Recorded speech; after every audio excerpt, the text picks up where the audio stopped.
Check out Joe, he's a Reddit bro, likes to edit posts, and he starts to gloat when he gets the most of votes or likes. Yeah, he's really hyped, really psyched, cause the crowd is really tight and the work is really light. His training plan is the first thing your eyes see, cause he got more follows than my boy Resignation. Opinions on Magnus, Hans, and Karyakin, who cheated who, which engine that he hacking. He got blocked by Short, ignored by Dvorak, but he can't be wrong, he scored a like from Truong. He's got lightning attacks on GM, blunders and gaffes, true not over the board, it's only the other chap. Still his 7-year plan ensures the last laugh. Distractions detract from any actual actions. Excuses are useless, he rues his inaction. Awaits satisfaction, the status of Magnus. He bought 50 books and opened up 10. Fools ought to read Psalms, not my system. He's got 30 alt accounts on every site around. Chessable courses keep looking cheaper by the pound. He got 22 databases and 36 engines, 25 chess sets, and a massive clock collection. He bought merch from Gotham, Bra and Naka, but his game history looked like some chess copy pasta. A GM coach that he don't listen to, and if you think it is, then yes, my friend, yes, this is you. But that all changed one bright sunny day when a friend said, hey, don't you know, welcome to the dojo, it's good to grow. Welcome to the dojo, I gave up on the easy. Sweatwork's what we need, G. Sweatwork's what I believe, ratings what I'll receive. Don't you know, welcome to the dojo, it's good to grow. Welcome to the dojo, I stepped away from easy. Sweatwork's what we need, G. If sweatwork's what I believe, ratings what I'll receive. So Joe got into the business, stopped the app sickness, daily practices rhythm, he even upped his fitness. He found sparring cathartic, postmortems charming. With the plus equal minus, he was armed for elo farming. With notepad and pen, he built up calluses, escape rating paralysis with lengthy game analysis. With sensei direction, he sold his collection. Read one classic and that was fantastic. Now he locked to the spot where they checking off boxes. Young prodigies and some wily old foxes. 3.5 points per box, that's shocking progress. Goal nearing, cohort cheering, Joe doesn't hear it. He's monotasking, no relaxing, concentration maxing. One book, one board, one set, one thought. Work will work, will work, work, never stop. One book, one board, one set, one thought. Work will work, will work, work, never stop. Now occasionally, he peeps the world of the tweet and laughs when he sees the player that he used to be. Blank face staring, complex plans comparing while he's dojo training. Hours a day playing out positions, transpositions, and growing his board vision. Transition from poser to player, focus without a care. He leaves them complaining in his dust, staying with their week-old ratings. Blast past his week-old rating, each week's a new occasion. He never takes vacation, the work is entertaining, the growth he's maintaining. And now Joe is explaining, hey, don't you know, welcome to the dojo, it's good to grow. Welcome to the dojo, I gave up on the easy. Sweatwork's what we need, G. If sweatwork's what I believe, ratings what I'll receive. Don't you know, welcome to the dojo, it's good to grow. Welcome to the dojo, I gave up on the easy. Sweatwork's what we need, G. If sweatwork's what I believe, ratings what I'll receive. Welcome to the dojo. Welcome to the dojo.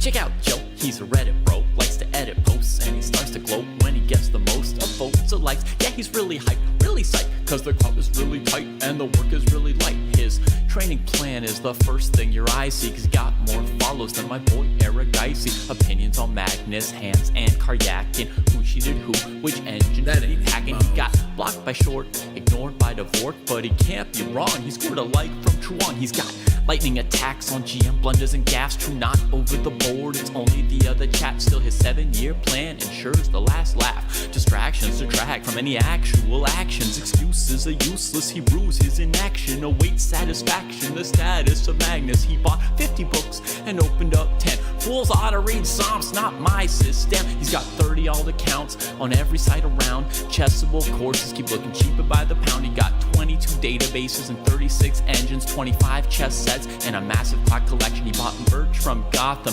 Bra and Naka, but his game history looked like some chess copy pasta. A GM coach that he don't listen to, and if you think it is, then yes, my friend, yes, this is you. But that all changed one bright sunny day when a friend said, hey, don't you know, welcome to the dojo, it's good to grow. Welcome to the dojo, I gave give up on the easy. Sweatwork's what we need, G. Sweatwork's what I believe. Ratings what I'll receive. Don't you know? Welcome to the dojo. It's good to grow. Welcome to the dojo. I stepped away from easy. Sweatwork's what we need, G. If sweatwork's what I believe. Ratings what I'll receive. So Joe got into the business, stopped the app sickness, daily practices, rhythm, he even upped his fitness. He found sparring cathartic, postmortems charming. With the plus equal minus, he was armed for ELO farming. With notepad and pen, he built up calluses, escape rating paralysis. With lengthy game analysis, with sensei direction, he sold his collection. Read one classic and that was fantastic. Now he locked to the spot where they checking off boxes. Young prodigies and some wily old foxes. 3.5 points per box, that's shocking progress. Goal nearing, cohort cheering, Joe doesn't hear it. He's monotasking, no relaxing, concentration maxing. One book, one board, one set, one thought. Work will work, will work, work, never stop. One book, one board, one set, one thought. Work will work, will work, work, never stop. Now occasionally, he peeps the world of the tweet and laughs when he sees the player that he used to be.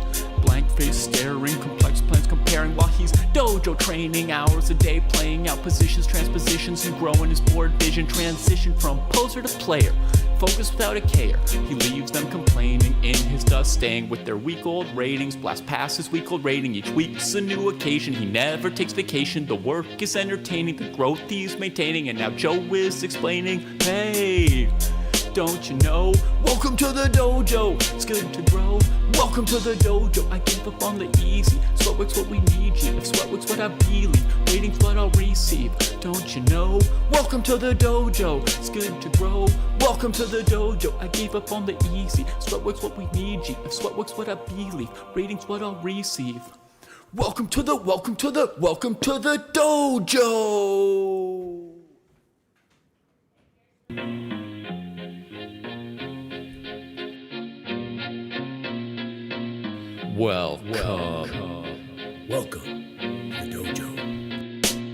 Check out Joe, he's a Reddit bro, likes to edit posts, and he starts to gloat when he gets the most of votes or likes. Yeah, he's really hyped, really psyched, cause the crowd is really tight and the work is really light. His training plan is the first thing your eyes see, cause he got more follows than my boy Eric Dicey. Opinions on Magnus, Hans, and Karyakin. Who cheated who, which engine That did he ain't packing? Mouse. He got blocked by Short, ignored by Dvorak, but he can't be wrong. He scored a like from Truong. He's got lightning attacks on GM blunders and gaffes. True, not over the board, it's only the other chat. Still his 7-year plan ensures the last laugh. Distractions detract from any actual actions. Excuses are useless, he rues his inaction. Awaits satisfaction, the status of Magnus. He bought 50 books and opened up 10. Fools ought to read Psalms, not my system. He's got 30 alt accounts on every site around. Chessable courses keep looking cheaper by the pound. He got 22 databases and 36 engines, 25 chess sets, and a massive clock collection. He bought merch from Gotham,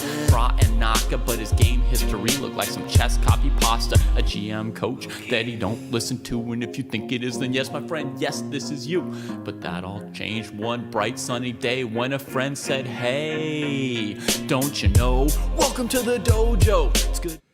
All right, my friends, here we go. It's the grad show. This happens every Wednesday. Part of the ChessDojo training program.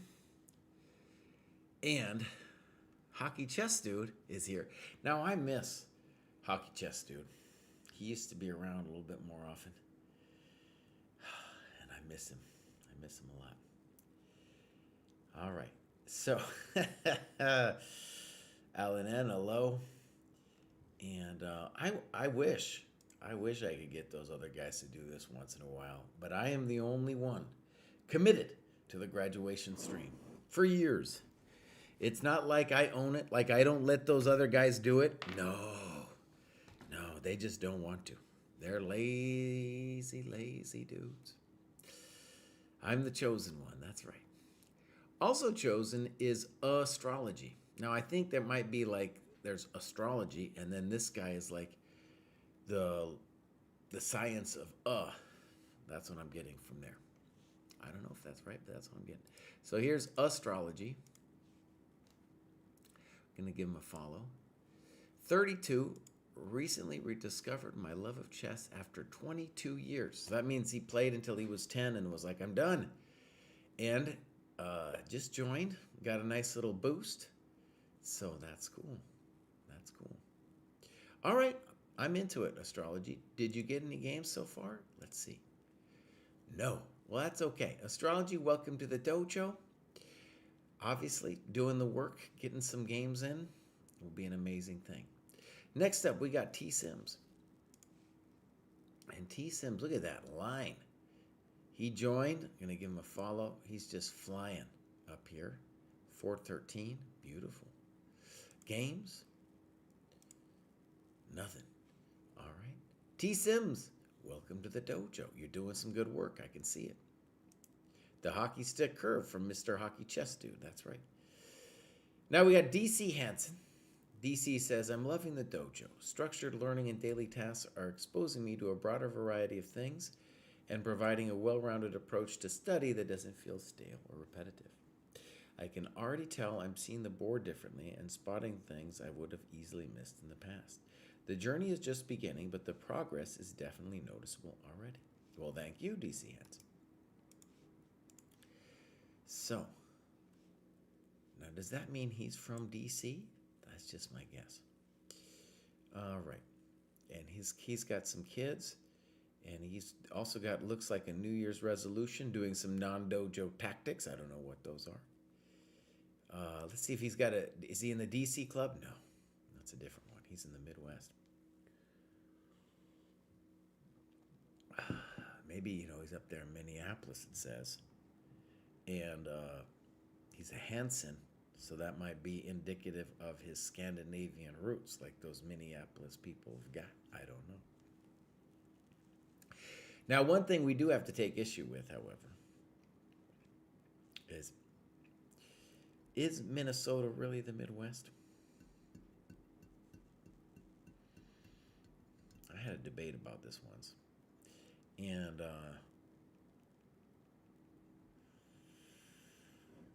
I don't like it. I don't like calling Minneapolis the Midwest. I understand that you would do it, but it ain't Minneapolis, my friend. It's definitely not the heart of the Midwest. Now, I had a theory that I wanted to locate the absolute epicenter of the Midwest. Let me see if I came up with it. If I'm remembering what my epicenter. No, that wasn't it. What did I feel was the epicenter of the Midwest? I would say like Champaign, Illinois is a good candidate. That's a good candidate for Midwest. Springfield, Illinois, Peoria. You could head off. You could maybe talk a little bit about Iowa, right? That's the Midwest. Minneapolis, bruv. That's way over there. And they got the Scandinavian roots things. They're a different people. They're just a different people. Anyways, okay. So here we go. Here's his DC Hansen. Does he got some games? He does have some games. This is a recent one that he played against Pathway HS. And now we understand it's not DC, it's Daniel. So first, we'll mark this as reviewed. Then we're going to put this. Well, it's the lecture we do every time here. And that is, my friends, you be moving too fast. All right, let's give him the lecture, Jesse. Give him the standard lecture. All right, the standard lecture is, to make 1,000, there are 3 things you need to do. Number 1, you need a grip on the board. We got these new live classes. I've been doing a class every Friday this month, focusing on developing board visualization. So that's just being able to see what square controls what. Kind of an interesting class. It's been fun. You need that. You need that grip on the board. It comes with some experience, even if you don't train it specifically. Number 2, you need to use time on the clock. Your mind will not grow if you do not use your time on the clock. And obviously, from a competitive standpoint, if you don't use your time, you're just not playing. And you will face many people on your journey who also do not take their time. So you have to be good at playing these chumps online who don't take their time. They are victims. They are how you get your rating points, by just beating them again and again. And third, developing your pieces, developing your coconuts. That's the level of importance and also the level of difficulty. It's easiest to learn to develop your pieces, hardest to get a grip on the board. All right, here we go. You will hang less pieces as well if you take your time. Good move. Good move. Not the greatest. Why are we taking that thing? I don't know. D2. Okay. At some point, white could have played queen g3 and annoyed us pretty good. Now c5 comes. White says, I don't care about nothing. And he castles. Looks like a mistake to me. He's got other moves. Queen g3 comes to mind. That looks like he's just hanging stuff. Good. Good. Good. Good. Thank you. Oh, now we're just winning easily. So notice this. Well, notice this, a lot of times I will do a way of looking at the board where we're seeing the annotations. These annotations are fine. But notice it's I kept time open because we needed to see it. The most important feature of this game for both players is that neither of them is really thinking. Terrible. Good. Thank you. It's just thank you all day long. Good. Good. Just take it all. Just take it all, my friend. I don't know what he's doing. Good. Fine. There we go. Nice and simple. Yeah, nice and simple. Thank you very much. Okay, so good, Daniel. As I said, I think the most important thing for you right now is learning to take your time a little bit. All right, well done. Next up, we got pawn to pawn. And pawn to pawn is also on the second graduation here. And yeah, I don't remember the name, but I must have gone over a different graduation earlier. But pawn to pawn, you are in the wrong cohort. You are definitely in the wrong cohort, okay? That's probably why I don't remember. Yeah, you should be in the 1,000 cohort at least. Or if you wanted to use your USCF, you'd be in the 700 to 800 cohort, you know, something, yeah, 700 to 800 cohort. So put yourself in the right one, pawn to pawn. Next up, we have John Balboa. Doing my best to stay active on my training plan. Happy that I've managed to jump up into the next cohort. The studying continues. Well, beautiful. So here's John. We're going to give him a follow. It looks like this is his second graduation, but it's just like it just went bam, bam. And he made it to 501. Great. John, tell us something about yourself. Do we got any games? We got a game. This is against Robert Downs. So this is not annotated. Let's just see if the other one's annotated. No. Okay, so Mr. Balboa, we need some annotations from your games, but it looks like you have a good start to the dojo. Don't feel bad about it. It's oftentimes the hardest first step to make is analyzing your games. The Blind Bandit's here. Cool. One thing, actually, I'll try to sell you guys on, literally, is we have this new feature with the live classes, the Blind Bandit's in there, and it's called the Game and Profile Review. If you do the Game and Profile Review, you also have access to the lectures, and I mentioned the board visualization lecture. We have loads of others. But the Game and Profile Review, I think, is the best thing we have going on, where we are going to take a look every week at one person in the group's training and at least one of their games. And so you're going to get a weekly check-in for the whole group and then a deep dive on one of the members every week. They also meet amongst themselves once a week without the sensei to talk about the game they're going to look at, their assumptions about the positions, how their training's going, all of that. So especially if you don't feel like you have a handle on annotating your games, it's a beautiful place where you're going to get some help from people at your level and then a title player to look at those annotations. And Blind Bandit's in the chat and he agrees. That's good to hear. Okay, so let's continue. And this is Karma Portrait. Karma Portrait did a lot of work to get there. Let's see what's going on here. He says chess is hard. I'm going to give him a follow for that. It is hard. Now, he stopped being religious about doing his heat map here. And that's a little sad for us. But he is going up. He got any clubs? He should be in the chess is hard club, but that's also the murder club. Now, hold on. Hold on, murder club. The murder club is a club for people who want to meet up early in the morning and train. We may move training days around a bit, but usually I'm expecting it to be a Thursday or a Friday. I'm a little worried about this murder club. I've never been scared of a club before.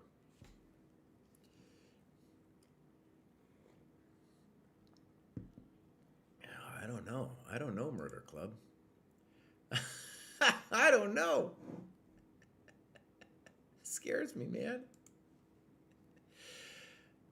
They meet at 2 a.m. for Blind Bandit. I'm not gonna join this club though, dude. I'm worried. You know, the feds will find me or something. I don't know. I don't feel good about no murder club. All right, let's look at Karma's games here. No games. Now look, my friends, please put it in the My Games. Look, he's put it all in this other weird folder. Put it in the My Games, please. All right, here's Monsieur TT, Open Classical, Game 1. And we have a reasonable time graph. There it is. Beautiful. All right, let's go to the game review. I'm going to have to do a Jadoub here. Let's do a little Jadoub here. Oh, wait, boom. That's the Monsieur. Great. Okay. Oh, Anamaya, thank you for rating us. I've had a nice stream.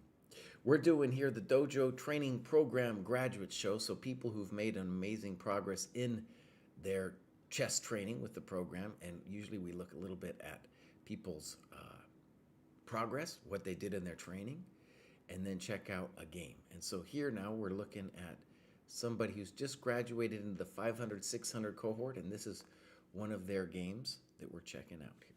All right, here we go. F4, okay, a little weird, but okay. Fine, fine, fine. And then you say it's a mistake. I fully agree. The bishop was kind of annoying there on b2. And not only that, but like now your bishop becomes amazing. Now this move is fine, but why are we blocking our dude? You know, why are we blocking our dude? Weird move, blocking his bishop. Move him away. Now, I guess it's allowing his light square bishop out. He's the one who put it there, so I can't help him out. But he needed to, I guess that was just a bad move, because that's obviously a good one. I'm sure he missed that thing. And I guess castles long might be a better opportunity. But by the way, you're doing great at this point. I mean, you got a great position. Imagine castles here. I don't know where to put the knight, and then you put your queen here. You got a nice little zhuzh here. You got some zhuzh. Okay, here we go. Good move. Castles. What is he going to do? We've won a pawn. And now you say c6, and that is a double question mark. Okay. For me, a double question mark is when you really throw something away. I don't feel like you're really throwing anything away here, because the knight has no real future on e7 and is eventually going to have to take on c8. Now, some weird stuff goes down. Let's go look. Bishop c4. Now, you play rook e8. Definitely d5 makes a lot of sense. And you say that's an exclam. But even here, just take it. Thank you very much. Thank you very much. You're doing great. You're winning this game. Now, queen f6 has got to be a good move. It makes me a little scared, though, to allow queen e8 check. Right? So, in this position, white should consider c3. And at the very least, we have to kind of untangle ourselves. I totally believe in the black position. Okay, so blunder, mate, mate.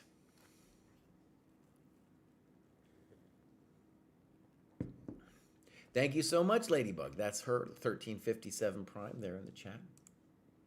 Yeah. Okay, so good game, Karma Portrait.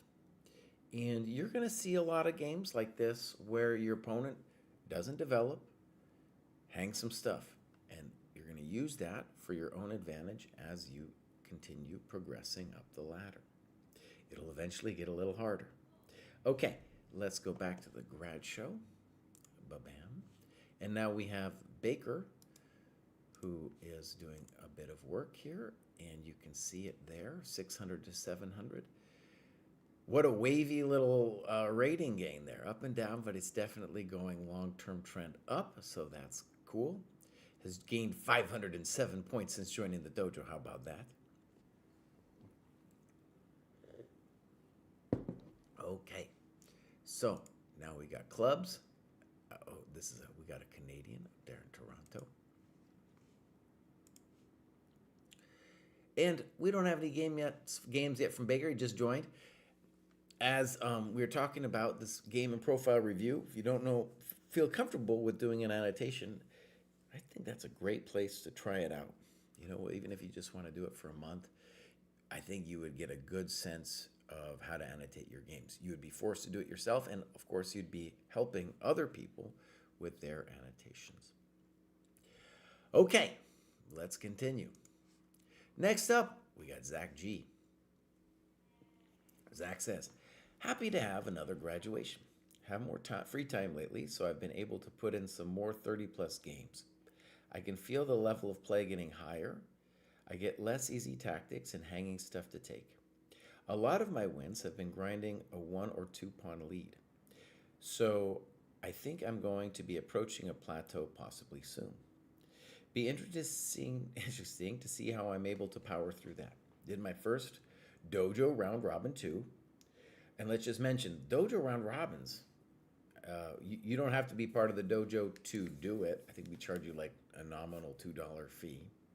And you play people who aren't going to be cheaters. You can play them some long games. So it's a beautiful resource, even if you're not part of the dojo. And this guy, Zach, says, and those games were much harder than playing the ChessCom pool, so I'll do those more often.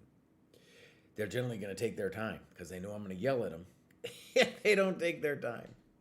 Couple questions, if you don't mind. 1, I seem to win almost all of my 30 games, but struggle to win my 10+5 games, and they go pretty badly. Would you say this is normal? Should I be focusing on this time control at all, or just ignore the results for now? I guess the thing to really focus on is the blunder games are there for one purpose, and that is for you to get good at having a grip on the board, not hanging stuff. That's what they're about. The longer games are the most important, and you should be thinking about going longer than 30+0, right? To find games that are longer than that. When the round robins, they naturally, as you go up the ladder, are going to demand that you play longer time controls. 2, I'm coming into the dojo as a complete noob to chess, basically. So my understanding of anything is just what you guys give me. I feel my positional understanding is lagging way behind relative to my tactical understanding. Is that intentional, or I shouldn't worry about that as much? Okay, on this question, good one.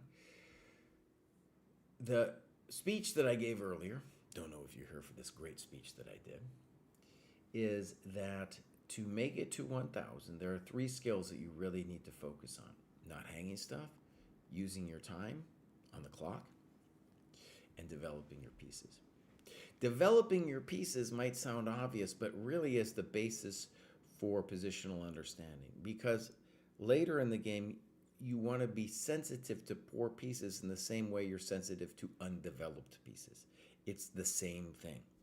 So getting really good at developing your pieces will give you a sense of piece activity, which is, let's call it the cornerstone of all positional understanding.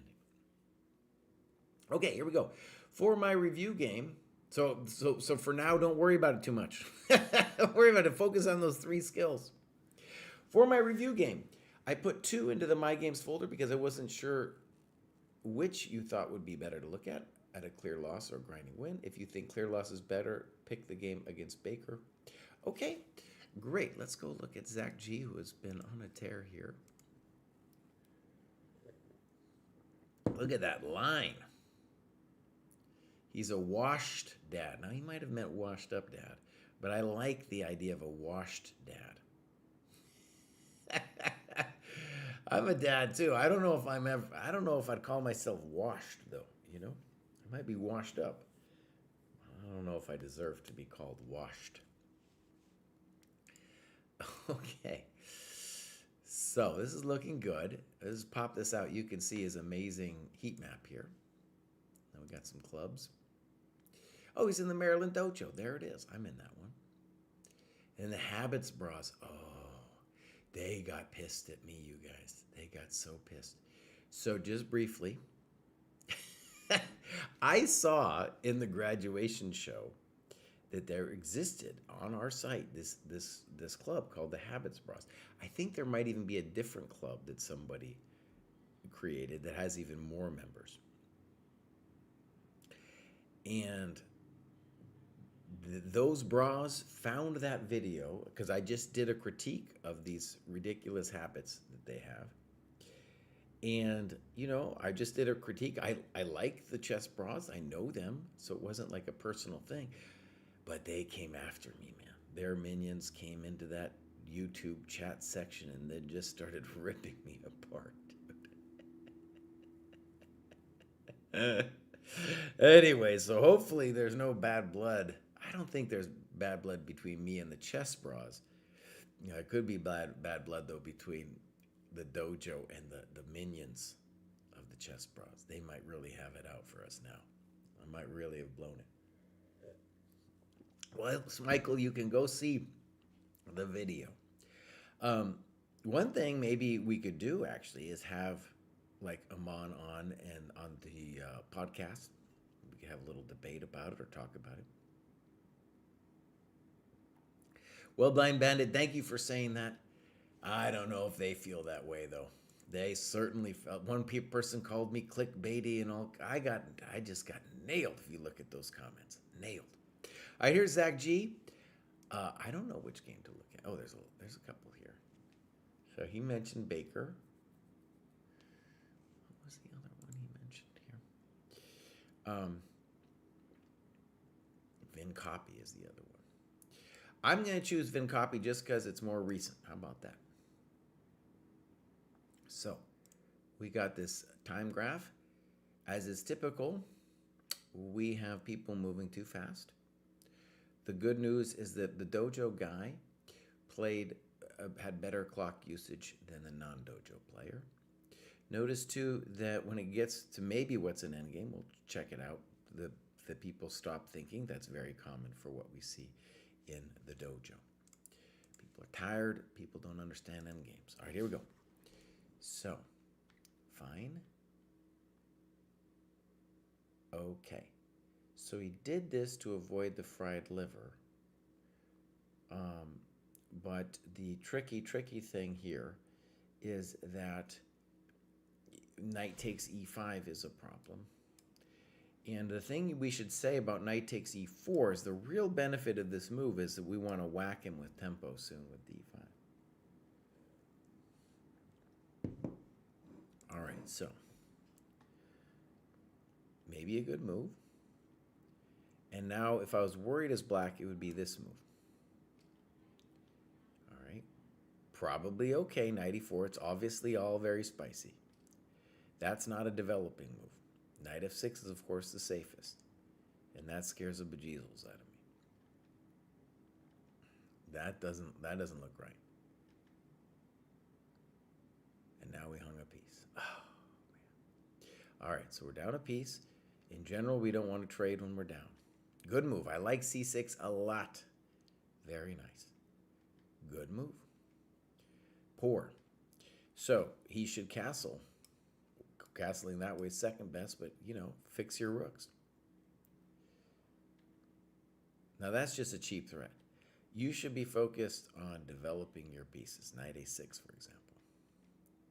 Poor move. Very nice. What is he doing, bishop f1?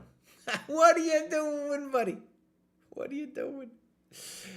So, two things that is very important to see. We had a question earlier about positional stuff, right? In fact, that was from Zach. So, Zach, look, the reason we're not going to focus too much on positional stuff yet is that you hung a piece, and that should have been decisive. And now this guy's not only going to hang a piece, but he's not sensitive to development. Like King D1, what are you doing, buddy? And what is this? Nobody knows. Nobody knows. He needs to be thinking about saving his R's from some kind of D4 and getting his people out. But bishop f1 is going the wrong direction. Blind Bandit says he's setting up the pieces for the next game. That wasn't it. Now we're going to win two pieces. Oh no. And then that's a real blunder, ef2. Okay, so Mighty Goobus, I want you to see what is the problem here. It is not that you didn't calculate something. It's that you played too fast. That's 4 seconds. ef2, 4 seconds. Oh no.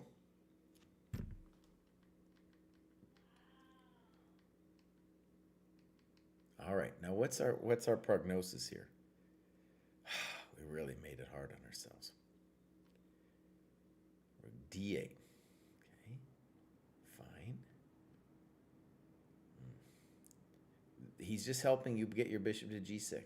And now you can win another pawn. You decide, I don't want to win another pawn. Boom.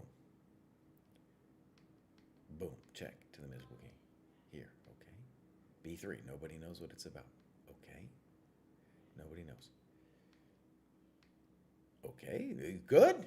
At least you're trying to do something. Yeah. I don't know what he's doing. So, again, they don't understand that they need to activate their pieces. Now you played rook d7. I don't like it. I want you to play rook d3 and attack him over here. I don't get that.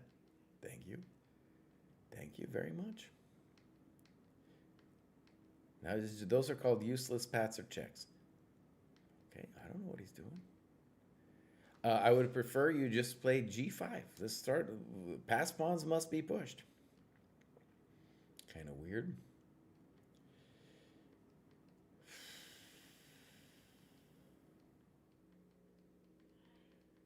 We made our life way too hard here. Oh, lordy. Oh, he just hangs up pieces. No, you ain't getting through here, son. You ain't getting through here. Oh, we don't know what to do. There, okay. Might have been a little slow, but we did it. Okay, let's stop there. Beautiful game. Whew, man. So let's just show this time graph. It definitely has everything to do with people not taking their time. All right. Let's continue. Next up, we got Saleh McBalls.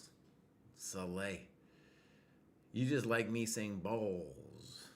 You're just trying to set up that account just so I'd have to say it all the time. Big balls. You know I don't like saying it. Line Bandit says, if only there was an endgame fundamental class somebody could take. Saleh McBalls in the chat. So there is an endgame fundamental class you can take in these live classes. Beautiful thing, taught by IM, also WGM, Tatev Abrahamian, one of the top female players in the States, friend of the Dojo, many-time member of the Olympiad team. All right, McBalls, what do you got to say? I've had quite a bit of progress the last month or so, and I think that I'm finally becoming good at chess. Still not the big tree of chess competence that I'm striving for, but now a humble sapling and no longer a seed. Oh, okay, I like that. I went from completely goofing up tactical combinations to engaging in sharp, accurate, and short calculation to see my opponent's responses and resources, then judging through that whether it's a good tactical move or not. And I went from hanging my pieces willy-nilly to having a sharper eye with those more basic blunder checking processes almost automatized. I finally got a grip on the board, as Sensei Grai puts out. And I'm honestly very hopeful about the future. If this is the kind of change I made in a month, I'm excited to see what I can do in a year. What I want to do now is finally start putting in the hours because, believe it or not, I still haven't even played 200 games yet. And those are some rookie numbers. That's right, Salim. McBalls. All right, let's look at McBalls. So, that's right. I remember McBalls. Okay. And yeah, McBalls is crushing. And as you can see, joined the dojo very recently, but truly is flying up. And I think probably he's going to graduate next week too. That's what it's looking like. So I think I yelled at him that we wanted to be a little bit better than Arab Dojo. I'm getting ready, almost ready to do my video on lifting heavy things. When I do that, we're gonna talk about the cardio enjoyers too.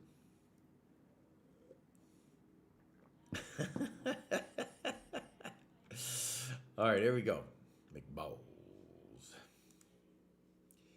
So, here we go. 218. This was just submitted. All right. So, time graph, beautiful, McBalls. Also nice that you did an increment. I'm very happy about that. And this is in a dojo round robin. A little bit of a weird time control in the dojo round robin. Generally, you'd get either a 30 plus 0 for the very lowest cohorts or a 30 plus 30 for the slightly higher cohorts. So here we go. Let's switch it to the game review tableau, and because the time looks good. Okay, fine. Okay, this is an interesting variation. So let's say the obvious. Black gets free movement of the pieces in exchange for having an isolated pawn. So bishop f4 may be controversial because after bishop d6, well, bishop b5 looks good. So good moves. This is a little weird, queen f3. Taking on d6 would be the default move. Check, just helping you develop, right? Thank you. Ooh, now we got to talk about that move. No, we don't. We're fine. Okay. A6. And now you decide to go back. In general, we would like to play bishop takes c6. So, as a general rule of thumb, with the isolated hanging pawns or just the isolated pawn, we want to trade and we want to fight for the dark squares. This bishop can't fight for the dark squares anyway. So bishop c6 is a little better. Fine. Not great. So, good. Now you have what we're going to call a classical position with the isolated queen pawn where you are definitely better. Fine. Probably okay. Now, just to highlight it, I like f3 better, dominating the knight and intending king f2. Fine. That's a tricky move, I guess. Okay. I don't get it either. That move doesn't make any sense. I don't know. All right, now knight e2. So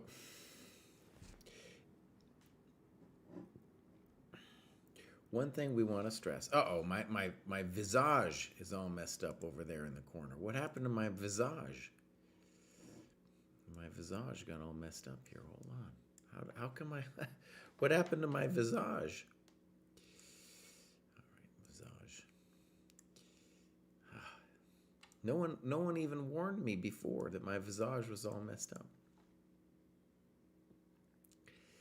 So, der Schachprofessor is now following.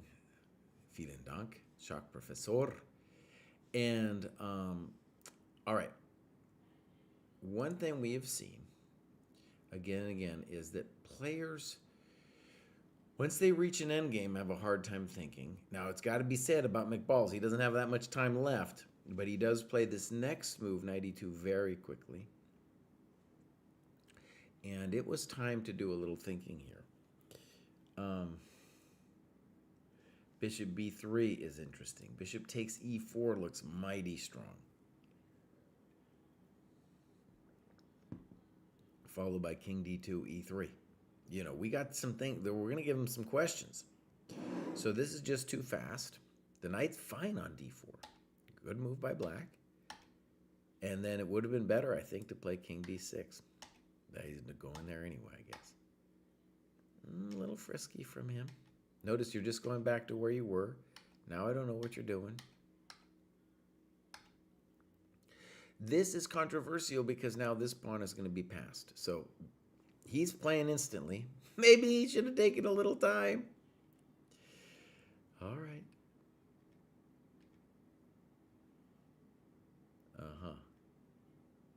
That doesn't look right. Well, actually, maybe there's a little point to that. So actually, that might be an interesting move. I don't know. It's a weird move. Now that's poor because he's going to get this g3 pawn. So you needed to take this thing. Also terrible. Good move. And then this full blunder. So, McBalls, notice the decisive feature of this level of game is that someone's always going to hang something, as he does here. And to a certain extent, I think we could say you did too, because after f4, knight f5, oh, the game is suddenly a little complicado, as they say. I don't know if you're lost here, because you can play for a5, a6, but it's whether it's lost or not, it's going to be a little frightening here. Something like that. Not so easy. Game goes on, but I'm going too deep if we start going here. It's clear that we're scared here as white. Okay, so well done. Yeah, well done. And we're going to go back to the Grad Show template. We're going to leave the hairy McBalls and now go to Kai. Kai doesn't tell us much. Kai, tell us something about yourself. He's up there at 844, which looks great, of course. Clubs, nothing. Games, nothing. So, Kai, welcome to the dojo. No, you've been here since 2023, so maybe welcome back to the dojo. That might be what's going on. We want you to log some stuff, Kai, and we want you to put a game or two in there. Okay, so back to the front. Don't get distracted, Kai.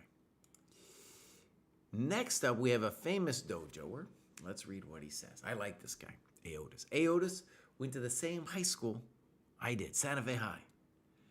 Now, a lot of people say something patriotic about their high school. No, we went to a shitty high school.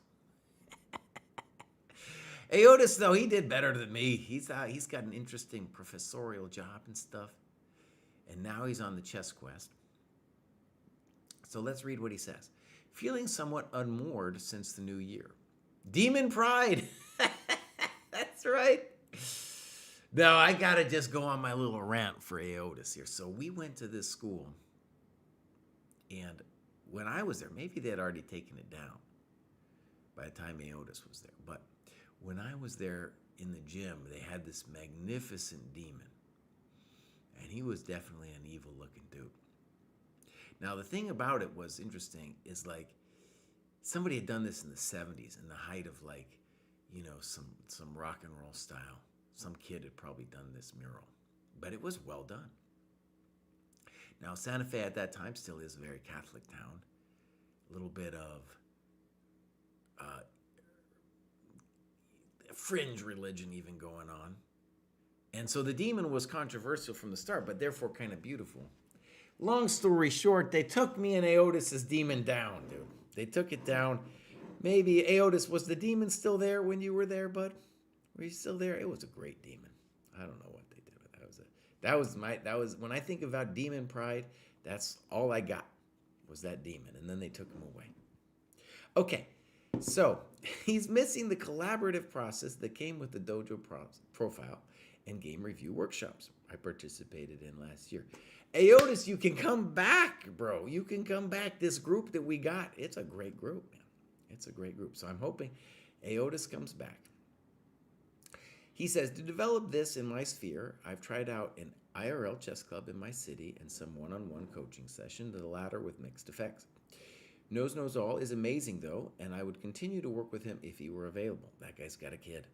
As with for my training focus, I have been working on broadening calculation without digging too deeply and knowing when calculation is not required. I've returned to more training in the Polgar book, good, especially challenging for me in what I call open water puzzles. There are a few pieces on the board, okay, open water puzzles. I still struggle with anxiety during online play and have been trying to be more regular about blunder games to normalize that feeling. What I am missing currently is a tactics resource that resonates with me. Everyone's First Chess Workbook was amazing, but I don't care for the next 2 books in the program, so I've been working through the Checkmate's Pattern Manual and Lead Chess Puzzles. Thanks again to the Dojo Senseis and the community on Discord. I hope to be joining you all in some classical tournaments soon. Okay, beautiful. Yeah, I want to give a shout out. All the gaming profile reviews that I've been a part of have been amazing. But the lower level, this Morphe group, so the under 1,000 group, that's the coolest group of people I've ever seen. You know, a lot of them have got to know each other in real life, very collegial and friendly, and you know, they're all making progress too. Some of them, unfortunately, are going to have to graduate to the next level up. Okay, so Aotus is playing on Lead Chess, is making reasonable progress, 886. Probably will graduate again soon. Okay. So, this thing about anxiety is interesting, and I'm wondering how and if it's visible in the games that we're going to look at. Okay. Aotus's dad. Oh, this is going to be a good battle. We also have Bavarian Blunderworks, but I think we might have looked at that. So let's look at Aotus's dad. Now that's some arrows, my friend. That's what happens when you play your dad. Wait a second. At first I thought it was having to do with chess, but is it spelling like Aotus or something? It looks like we're actually spelling something out, man. What's going? Can someone tell me what it says? It feels like it says something. Dad. I think it spells dad, dude. It took me a long time. Well, that's pretty good, though. He's playing dad. Okay. Great. That's fun. All right. So, do we have times? Uh-oh. His dad don't use no time. His dad probably lives in Santa Fe there. They don't got any time. They got plenty of time. Okay. So, they both stopped thinking after a certain point. Let's get into it. That wasn't it. Good. You could already play knight d4, but there's nothing wrong with bishop c5. Good. Poor, not developing. Boom, boom. And now you give him a little taste of this, which I don't like because bishop b3 would say, hey, now your knight is just a tourist, and I'm going to kick you away whenever I want. But dad makes a mistake and develops our rook and still retains the c2 issue. Great move. That's too much. Now you talk about A5, but look, what do you need to do? You need to develop your coconuts, right? So playing this or this comes to mind, right?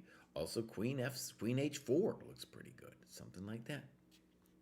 Develop the pieces. Okay. Oh, that wasn't it. I don't think he should. I think he's got to get rid of that bishop. And now definitely you should play bishop F2. You played what we're going to call the conservative move. Hey, Otis, you're moving too fast, buddy. You're moving too fast. You're even with, now maybe it's especially with your old man that you got some anxiety. I would understand it. I would understand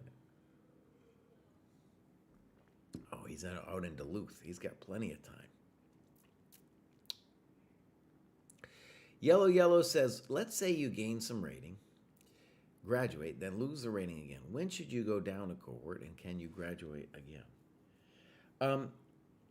If your rating goes up and it goes down, right here, that's happened to me. Once it's stabilized for a time at being down, then that's when you should go down. So, all right, bishop b6, too fast. So the main thing, the main problem that Aotis has is he's going too fast. As the song says, nothing else matters. Rook f2, good move. I don't mind queen g5. I don't mind that at all. Gives up the open file. I still don't mind it, but it is giving me a little heart attack. And you're absolutely right. The safe move is bishop e6. So check. Over here, and now you played a nice move, bishop g4. You're still firmly in control of the game, even though we gave him the file. Reasonable. Good. Good. Oh, that's a nice move. Good move. Bam! Oh, too fast, Daddy. Dad, you moved too fast. You didn't make the morning last, I'll tell you that. And he's just hanging more stuff. This one I don't... He's saying some weird stuff about... Okay, so how could you save the piece? This is actually a good little question we could ask. Is bishop g1. We don't want to give him no piece. I guess it's true, g6. So we failed to calculate. Good move from Dad. Still, it's pretty over here.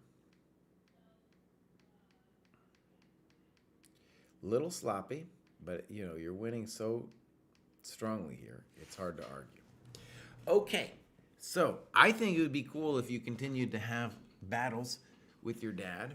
I think it would be really cool if you came back to the Morphe group. We miss you over there.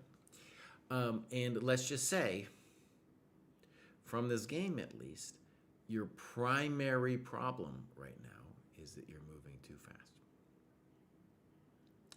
Okay, exactly. And let's talk about this trick. So what he's saying in chat is that since he was moving too fast, he felt tricked or felt the compulsion to move fast. So first, a story from youth tournaments. When you go to a youth tournament, the funny thing you'll see is the kids, well, first of all, they're all just, it doesn't matter what's on the clock. If they're inexperienced, they're all going to move really quickly. So then if you're a coach, you're like, hey, Johnny, let's move a little slower this time. And if you can communicate this, what's interesting thing that's going to happen is the other kid will be across from the table and be going, hey, Johnny, move, buddy, move. Because he can't take it. The tension. He's like, I can't just sit here. I gotta be squirming around. I gotta be moving. I gotta go. And so it's a really hard thing for a kid then to not succumb to the social pressure of this animal across the board from you yelling at you to move. And likewise, if you are somebody playing, especially under 1,000, but almost any time online, you're going to be playing people who can't think. They have not developed the muscle yet for thinking. And they're going to be moving fast, and it's going to feel weird. Like sometimes they're going to have, like Aotis's dad here. Look at this clock. He's got more time at the end than he had at the beginning. So you can be like, oh no, I'm falling behind in time. I gotta move fast too. All right, Aotis, thank you for being here. That's a beautiful thing. I hope you come back to the group someday. And next up, we got Scuba Man. So what does Scuba Man say? Nothing. Scuba Man joined the dojo, doing a lot of work though. Looks like maybe a New Year's resolution. He's in the Louisiana Dojo. I like that. And games. We got some games. All right. So time graph, that's a little bit more reasonable. Also nice that we are the ones with the better time graph. Okay, let's hit the game review. Ba-bam. And here we go. Knight F3. Fine. You're doing great. Great. A3, poor. What are you going to face all the time? People moving too fast. Not, well, too fast, but also just not developing their coconuts. More undeveloping of coconuts. Good move. Okay. Now, C6 is the first move I'm like a little weirded out by. You just played rook E8. Why not play E5? Oh, it's getting a little weird.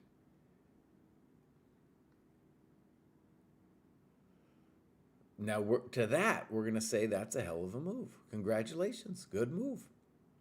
Good move. Boom. Boom. Oh, that was sweet. Boom. All right, so you definitely have the nice position, definitely have the better development. I think that's fine.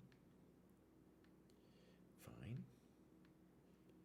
If you were going to put it there, you should have done so immediately. A little bit weird. I don't know what he's doing at all. I have no clue. Good move. Good move. Good move. I don't know. Good move. Let's take his coconut, please. Oh, okay. Queen F5 looked good to me. Still does. All right, we'll take that one. We'll do that one. We'll do that one. What is that move about? He wants to snip another pawn or something? He's just a pawn snipping machine. And now knight takes F3 looks winning. Good move. If rook E4, DE4, yeah, it looked terrible. I hope he told him welcome to the dojo. Yeah, good. Nice clean finish. And that's what we get when we don't take our time. That's what we get when we don't develop. Welcome to the dojo. All right, well done. So that was the Scuba Man. We're slowly getting up there. Oh, we got Maiden 35 up there. That's a famous dojo. Next up, we got Seg.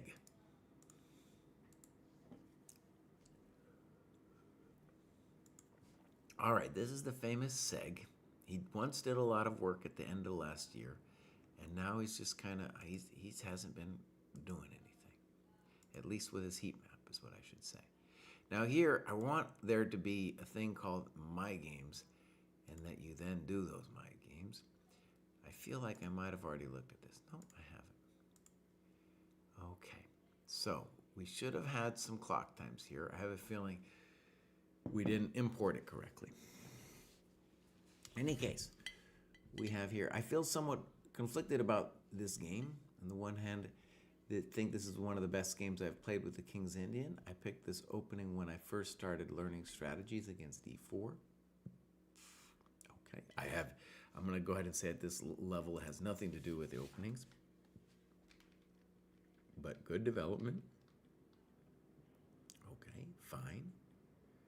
Fine. Rook E8's weird. You should just play E5. Unnecessary. You could have thought, you could have left it there, could have played E4. Frisky. I don't know. D5 is played. Weird, A5.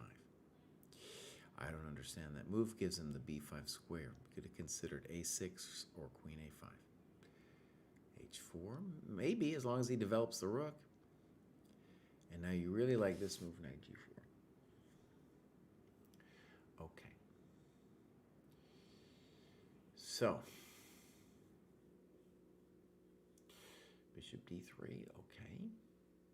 Knight E5, good move. And now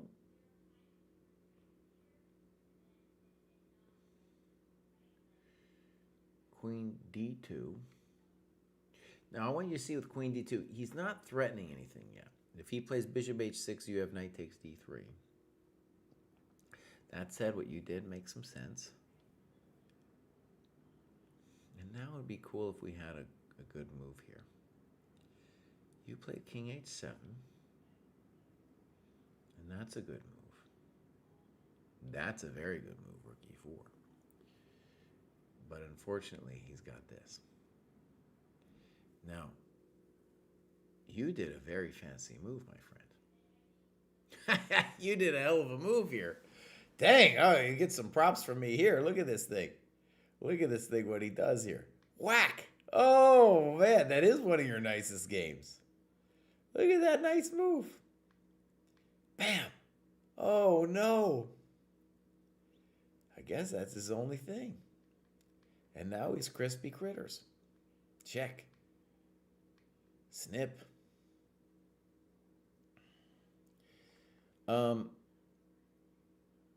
We could argue about rook takes f2. C4 maybe, something like that. B6. All right. I mean, if you're going to allow bishop c5, I think you're playing rook takes g2. Bishop b6, I don't understand.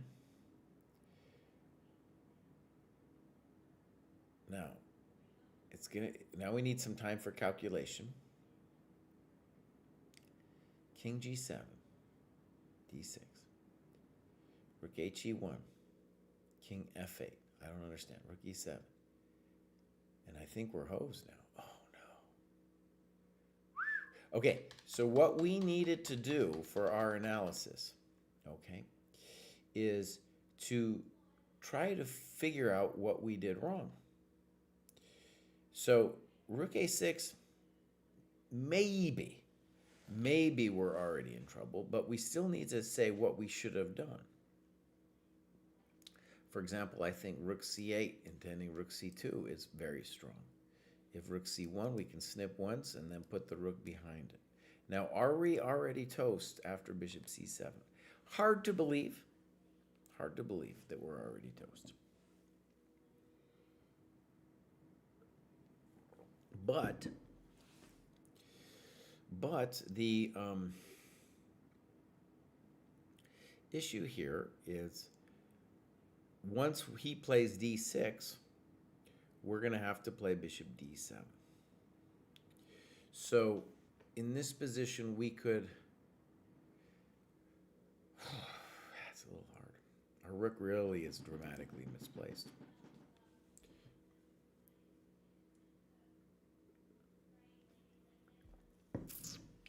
See, now I'm thinking about it forever, and you're the one. You're the one who should be thinking about it, not me. Not me, man.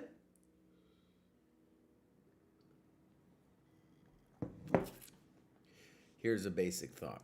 Bishop d7, maybe rook e1, rook f6, rook e7, rook f2, and now if he takes, we have a perpetual. And if he goes back here, I think he gets hosed completely. So that's the kind of analysis we want to do. Okay, so congratulations. That was an amazing game. Unfortunately, it went bad. I understand how you have the mixed feelings. Okay, next up is Lola. So let's go look at what Lola's going on here. Now look, some of these graphs are smooth and some of them are just going up and down here. Lola, you joined back in 24, but then you haven't done nothing. So congratulations over here. Do we got some clubs? We do. Over there in the Nederlanden. And do we got my games here? Nothing. So Lola, give us some games. How many people we got in the Netherlands club? 8. I bet we have more. I bet we got more than that in there. Okay, next up, a famous dojoer, Muno. Okay, so I am now going to assume the position that I call relaxation mode. We've achieved the stage in the show where the old GM has got to put his feet up a little bit. The eyes have started to hurt. And let's just relax just a second, Jesse. I'm going to bring this beautiful keyboard onto my lap. I'm just trudging in the Dojo. That's right. Okay. So, Muno says, this graduation has been a long time in the making. The heat map doesn't go back that far, but I believe that I've been in this cohort since December 24 upon establishing a non-provisional rating on Lichess. Although I don't have the cohort badges to show for it, I believe that my chess has grown significantly over the past year plus. I've moved away from online play and begun to play regular USCF OTB. In 25, I played 21 rated classical games and played in my first real weekend tournament. This year, I'd like to transition from Lichess to USCF as my primary rating for dojo purposes. I cannot say enough good things about the dojo community. I've learned so much from so many. A few folks that I'd like to specifically shout out. The coaches that have guided my journey over the past 2 years, Matt Chess and Knows All. My friend and partner sparring, Penro, and some PNW dojoers who let me pal around with them at my first weekend tournament. Showed me the ropes and were very kind. Vupashak and Large Double Double. To the dojo's continued success. Jesse, if possible, I'd like you to review my recent game against Laura Evelyn Chad. I will do so. Now, PNW, I'm going to go ahead and say that's Pacific Northwest. Took me a second, but I knew that Vupashak was over there, so that's what I'm guessing, Pacific Northwest. Typical Unk GM behavior, that's right. All right, Muno, congratulations. I really like these long-term projects. I mean, if you graduate right away, of course, that's great. But, you know, as a fan, I appreciate somebody, maybe it took a while. All right, there's the USCF. You can see there's a staircase that they've been going. It might take a while, take a while to catch up, but you can tell he's on his path there. Okay, good. So, right, as he's saying, maybe soon he'll be able to transition to making the USCF his default. And we got clubs, maybe at Pacific Northwest, Seattle, very good. Games, and here it is, Laura Evelyn Chad. OTB played at the Seattle Chess Club. Yeah, you know, yesterday we had a guest on the Dojo Pod I am William John Donaldson, friend of mine, and he grew up there, actually in Tacoma, I think. But he was around, you know, with Sarawan and a couple other guys who were up and coming there in the Seattle area. And I'm just blanking on what they called that club. They had a famous club that they would meet there in Seattle. I'm blanking on the name. Anyways, it's cool to see they're still a Seattle club. All right, so this is Laura Evelyn Chad. Do we have a time graph? We do. And Laura, you need to slow down. You need to slow down, lady. Talmudic scholar here kicking back. That's right. Okay, so let's keep that time open because I feel it's very critical, for both sides. Black is going to take quite a bit of time. Good. All right. So both players playing fine, and it might be a passive move, but it's definitely a fine move. Any move you make that's developing is going to be fine. Poor move. That wasn't it. Knight takes e5. Good move. Now you're up a nice pawn. Fine. I think that's okay. You could have played knight g6, but there's nothing wrong with this d6 move. Okay. Good. Good. Now here's an interesting thing when we talk about evaluation. To me, if you're up a pawn, it's at least a clear advantage. At least a clear advantage. But I understand. It saves us a small advantage. Good. I like that move. Okay. Good. All right. And now you play d5. Good move. Good move. f4. No, that wasn't it. And now you're going to start wailing on her here. c5. Good move. Oh, she's just giving you the piece. What are you doing? Thank you very much. Welcome to the dojo. Now that's a lot of arrows. Now, last time I saw this many arrows, it spelled out Aotis's dad. And it took me a second. So maybe this is also spelling something out. And I don't know what it's spelling out. But, that's a lot of arrows there. Good move. That can be bad. Weird. Medium thing. And here's where the trouble begins for black. I spent more than 8 minutes searching for plans and ideas. Primary motivation was to improve the e8 rook and to over-defend the knight as a prophylactic to the bishop f3 threat. Okay. You talk about bishop c5, bishop f5, bishop f6. Now we're going to say bishop f5 ain't it because you're hanging a piece. So that's important. Bishop f6, you says you didn't see it. Bishop c5, though, is very similar to bishop f6, and we're just fighting for the d4 square. We're up a piece. We're doing great. Right? Okay. Now, bishop h4, it's a weird move, but I still think you're completely winning. All right. f5, poor, allowing your knight a beautiful square. Thank you very much. I don't know.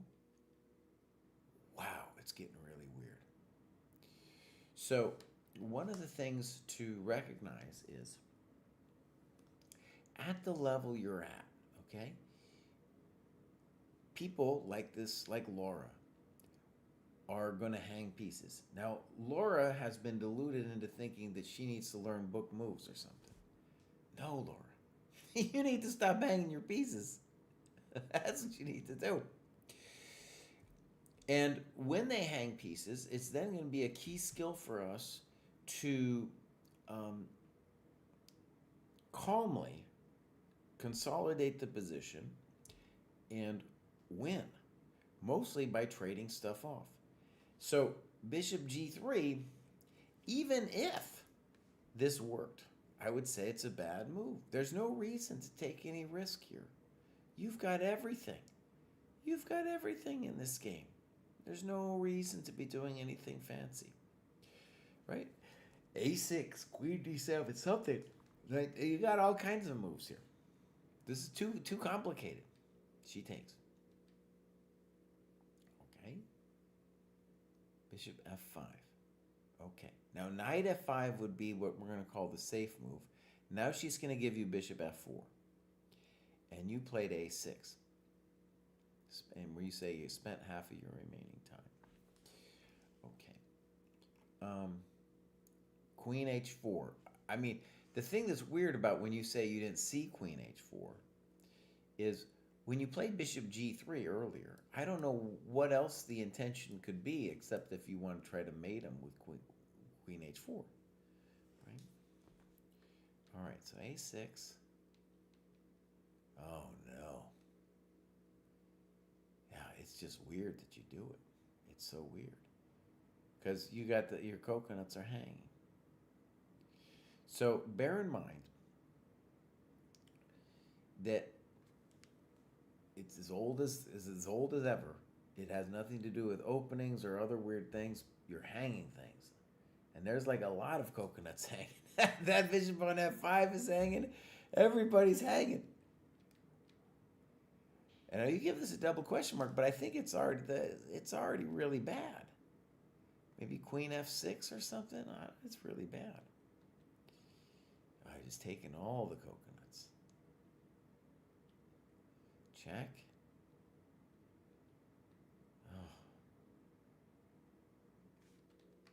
Oh. Here, bishop h6 would have been better for Miss Chad, but I guess it's crispy critters over here. Yeah. Oh, David. Yeah, that was rough. Now again, what we want to stress is this is great that you're playing OTB, and just to note that to get to 1,000, it's all about taking the free stuff, consolidating the position, trading everything off. Keep it simple. There's no need to be crazy about it after you win the piece, right? And they will give you the piece. BitCollin says, I watched a review of Geller's book this morning. I recently finished The Nemesis, which includes the games from the application of chess theory, among others. I particularly like the Grunfeld game against Smyslov and some of the French Tarrasch games he played as white. Cool. Hold on here. Let's look at this. I haven't read that book.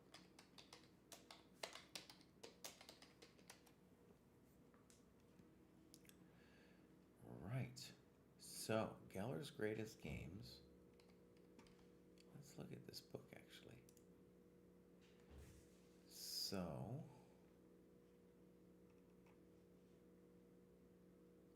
looks like Agard Quality Chess republished it. Huh. So, the other book that I did it really was a collection of best games. And I guess here we've got several, maybe it's a very similar book. But thank you for telling me about it. I didn't really know about it. They published it supposedly in 2020, but I'm assuming it's a reprint of a Russian book. I didn't know this book that I reviewed as well. I didn't know about it back in the day. It came out in like 82 or something, but I didn't know about it.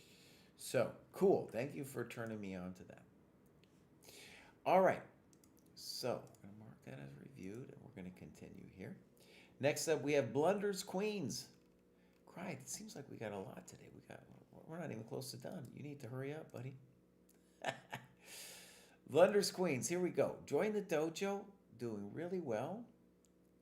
1,099, so maybe that's close enough. No clubs. Do we got some games? We got some games. This is Tyler versus Daniel here. And first OTB, beautiful. We do have a clock graph. It seems like we're just doing ourselves. Now, that clock graph looks to me like somebody who's first OTB and they're really nervous and they're playing too fast. And here's the key takeaway, take time for each move. Yes, sir. Okay, well said. By the way, a lot of times, well, there's so much to learn from game analysis, but one of the biggest things is just again and again to look at your systematic mistakes. So imagine if you didn't go over your games and you didn't systematically see, I'm going too fast. Then you're just going to make the same mistake again and again. Yeah. Okay. Thank you, BitCollin. Yeah. So, Bishop B4, Bishop D2. This might be an ancient variation. It looks weird, though. Snip. And you got to say snop, I think. I think you got to play snop in 94. So now we're down a pawn. Good. Weird. Not developing. So castles would be our default move as black. Good move. At least the intention is good. Unfortunately, I think A5 is just going to mess with us. But black doesn't see it and plays B6. A4, okay. Good. I like your intention. Okay. Black must get in the way of that diagonal. So got to play something like C5. Okay. Weird. Thank you for developing the knight finally. Queen B3, interesting. I don't think B5 was threatening anything. You could have just played castles or something.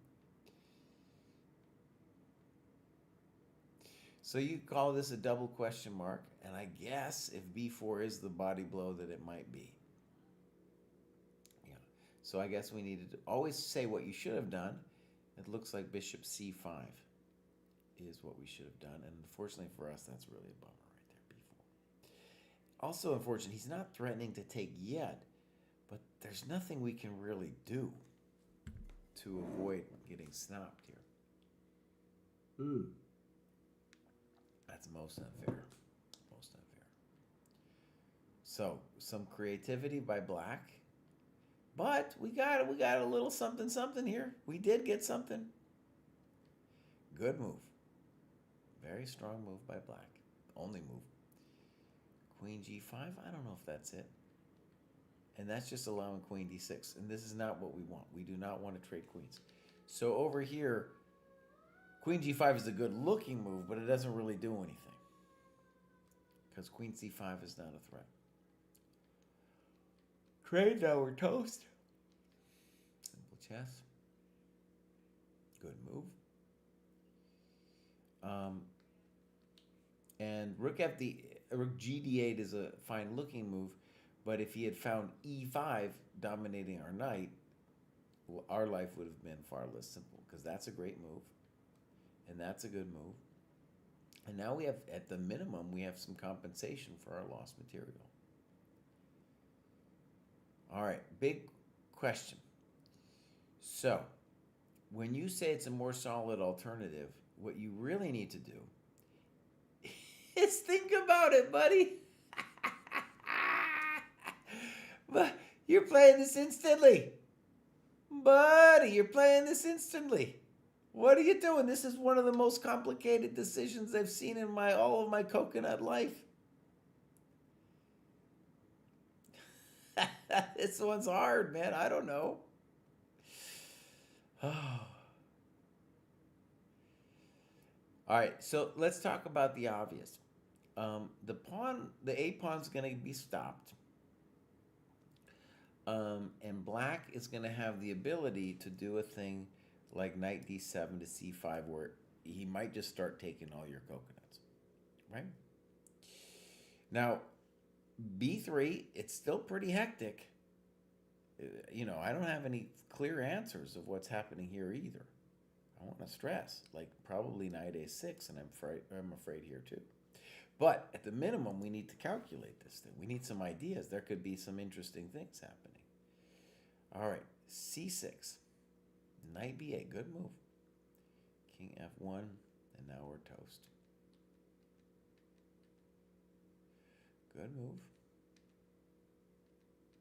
Oh, very nice. Well played by black. Look at that.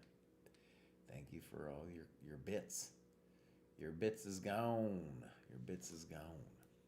All right, what's the takeaway? Slow down. Slow down, bud. Blunders your time. You need to blunders my clock time. All right, next up is Thomas. Thomas is in the 12 to 1300. Aus Deutschland. Started playing online. A COVID player. Joined the local chess club. Brilliant. Germany's got some great chess clubs. I played back in the day. Pfeffenheim. There's the German dojo. So, games. My games. This is him against opponent. Do we have clocks? We do. So, this is an OTB. So first of all, thank you for putting the times in manually. It'll definitely help us. And we're going to leave this open just to see what happened here around move 34, because maybe people stopped thinking. All right. So, boom. So far, so good. Okay. Fine. Fine. You're doing great. All right. First little crisis momentito. You play queen c7. I think that's fine. Notice that you're just developing all your stuff with tempo, so you're doing fine. Now, knight c6, you throw in the Zwischenzug, bishop f4. Looks good to me. And good, bc6, great. I think you're doing great. So, b3, maybe, but white really needs to start thinking about that. No, that's just a terrible move. What are we talking about? I would say that's the mistake and not queen b3. because you're taking his stuff. So probably the mundane but sad-looking g3 is necessary. You said thank you. And now he plays c4, which is just hanging all his stuff. If we're going to... A variation we should give is queen b7. Now, unfortunately for white, I just castle, and if he takes, I just start wrecking him on the c file. But at least it would be something for us to put in as a variation. All right, so c4, terrible. Castles, great move. The d4 pawn isn't going anywhere. Fine. That wasn't it. Thank you for the pawn. Thank you. Thank you. Oh, sure, trade it off. Fine. Fine. Okay. Thank you. It's just a full show over here.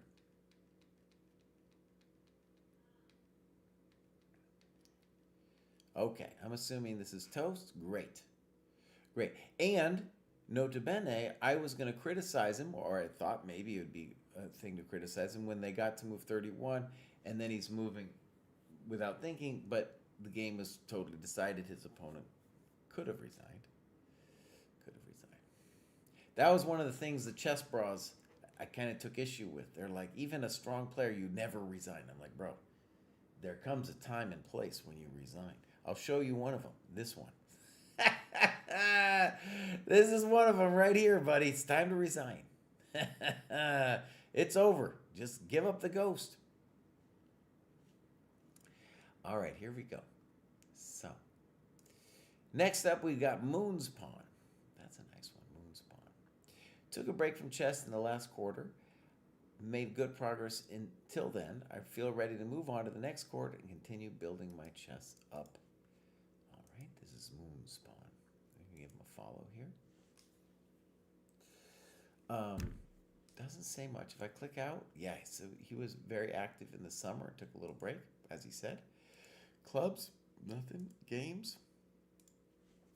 There is the Moon's Pawn. Now, this one's kind of old. In general, I don't like to do the older games. But what we're going to say is welcome back to the dojo, Moon's Pawn. And I can see Lee Chess, you probably, you just got back. So we'll get a little bit of work in, get some games, and then hopefully you can graduate again. That's a good question, Alan Chess. Is it Moon's Pawn or Moon Spawn? It might actually be Moon Spawn. The spawn of the moon. All right, this is America SB. And America SB started studying regularly in July 25. He's a wrestling coach and Brazilian Jiu-Jitsu black belt. This guy's interesting. Okay. Not religiously marking his time. Well, he did a little bit in the summer.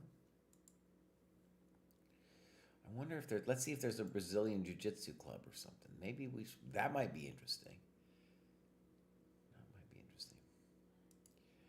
I wonder about when he says wrestling coach. I would be interested in, like, if he's coaching, I don't know, his son's team or something. I was in wrestling as a kid, and it was pretty brutal. It's pretty brutal. But I don't see it now. Like, in the schools, kids, I see around. I'm not seeing anybody, like, on the wrestling team. I don't know if they're not doing it or what. Yeah. Okay. America SB, this is also a game from forever ago. So I'm going to skip this, but I'm hoping to see you again. I would be interested if you could start a Brazilian Jiu-Jitsu club. The Lifting Heavy Club has the most graduators per capita of any club I know of. So it'd be interesting to see something like that. Also, be interested to hear what being a wrestling coach is like in today's world. It's actually hard for me to imagine. I mean, when I was doing wrestling as a kid, it was a brutal thing, man. Kids were getting whacked, dude. And I just imagine these touchy-feely parents now, and I'm like, I don't know if Hunter or Mason are going to be able to take it when they get a, nose to the mat. I don't know if Hunter or Mason are going to take. C takes B4. He's doing pretty good. Look at that. He's got some clubs going on. He doesn't tell us anything about himself. Here's his my games. And here he's got one. This is C takes B4 against Shravi. And I love it when the dojo player thinks and the opposing player does not. That's what I like to see. So we'll keep the time open.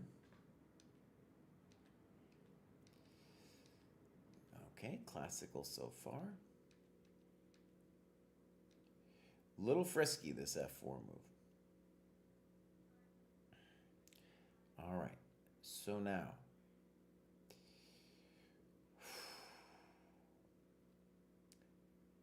He is going to take, which seems definitely at least controversial to me. And I also don't know why we don't at least consider taking this way, because then our queen would protect the pawn. You take this way. And now, when he checks, you play knight g3.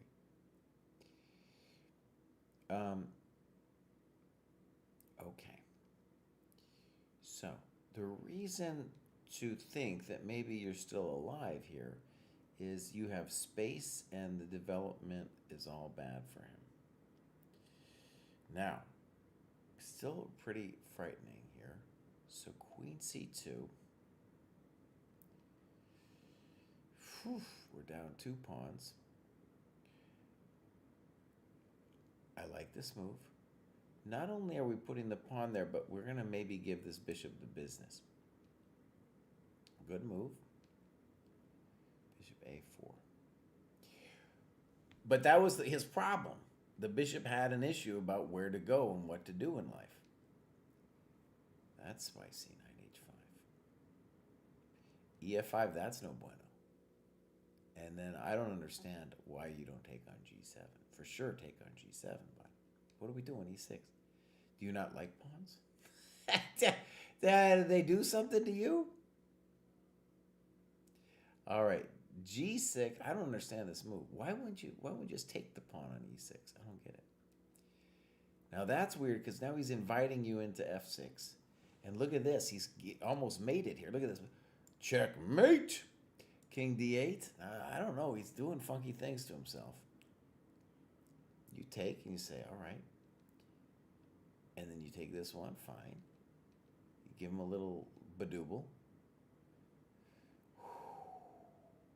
And now you play knight h7. But definitely rook h1. I don't know. And I don't understand this move. He needs to be back here. But he can't because of knight e6. Oh no. Rook h1. Giving him the business. Rook h1. Hell of a drug. We needed a variation there, by the way. It would go like this. Rook h1. Knight d7. Rook h1. Can he defend with knight f8? I think the answer is no. Check to the miserable king. Oh, baby, I got it all. I got it all. I got it all. All right. So, now, what is true is we can't accuse you of not using your time because you were. So that part of it's good.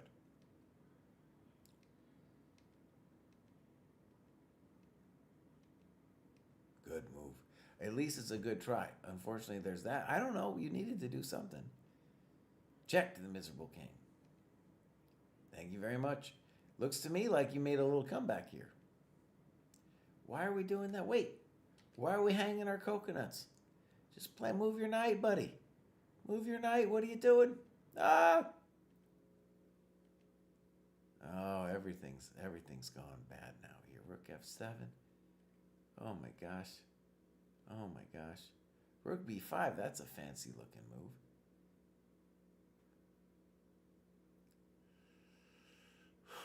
Let me just say, we're just beginning the fiesta after king takes b5. This looks terrible. Now you got a beautiful discovered check coming up. Was that it? Oh, baby, nice move. Very nice. Very nice. That's c takes b4. He should have let you do that to him after all that. King a6, terrible move. All right, beautiful stuff. Love it that you took your time and your opponent did not, and he loses. You lose. You should have told him that. You lose. All right, next we have W.M. Winfield. Joined the dojo in November and having a group of like-minded individuals to work beside has been nice. This is the first time I have ever done any real game reviews and have not annotated a game until now. It has been extremely helpful to isolate and figure out where my shortcomings are/were. Please review my game with Matthew Lone Wolf. Okay. So, this is W.M. Winfield. Gen X Grandpa. Dang, bro. If he's a grandpa born in 79, dude, he started early. He started early. He's got the jump on me, I'll tell you that.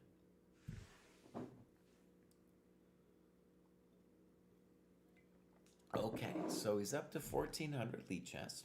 His USCF is lagging behind, but maybe he's done less of that. Clubs. Eastern North Carolina Dojos. Okay, great. I think that's a burgeoning chess scene, by the way. There's a couple people out there. All right, games. My games. Oh, he had so many. Wait a second. Matthew Lone Wolf in My Games Lead Chess. Now, my friends, there's got to be a thing called My Games, and you just put it in My Games. All right, I believe it was Matthew the Lone Wolf. Yeah. All right, here we go. Ba-bam. All right, he says time usage was not great. Indeed. Indeed, it was not. Yep. All right. So he says this game is a bit of a pet line when it's pretty booked up in this opening. Oh. Okay. So let's just say this is a real problem.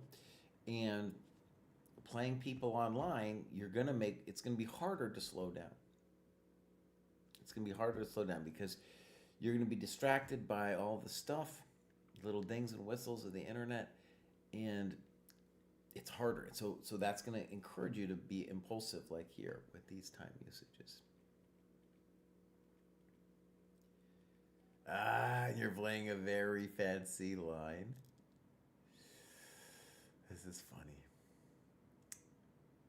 This is called the Gingy Indian. It was popular back in the day. White has a number of good moves here. Good moves by you so far? That's weird, of course. Not developing. And now you have to retreat or do something. So, one of the things about fancy stuff, okay, is that it's very hard to understand what the ideas are. So, for example, one of the tricky ideas of this whole opening setup, which is definitely, it's debatable, but if you got to understand what the ideas are. And the idea is that this bishop will often, especially if e3 is ever played, have a hard time getting out because this pawn is in the way. In so many positions, it would just be amazing for white if they could give up that pawn. So what happens is here, you blow a tempo here, and then you take his worst piece. Oh no! And now he's going to play e4. He doesn't. He should still play e4. You should have played knight f6. He should still play e4. Oh, and that was a terrible move by him to take the thing. Now you're okay again. You could have left it on a4 for a second. I don't understand e6. e4 is probably reasonable, and now e5. I don't know. All of these are very difficult decisions, by the way. Very difficult. And you're just blasting them. You're just blasting them. Holy moly, he's blasting them too. Oh my God, I don't know.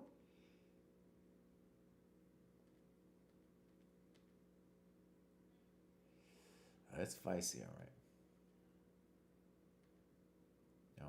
gets so spicy. Interesting. I like. I mean, it's fun.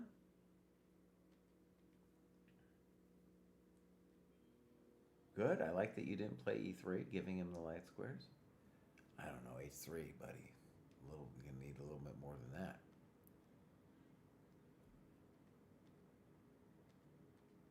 Great move. Great move. Okay, so first of all, I want to say that the opening did not impress me, and I don't say that to be mean. What I mean by that is, I think it hurt you to know that opening more than it helped you.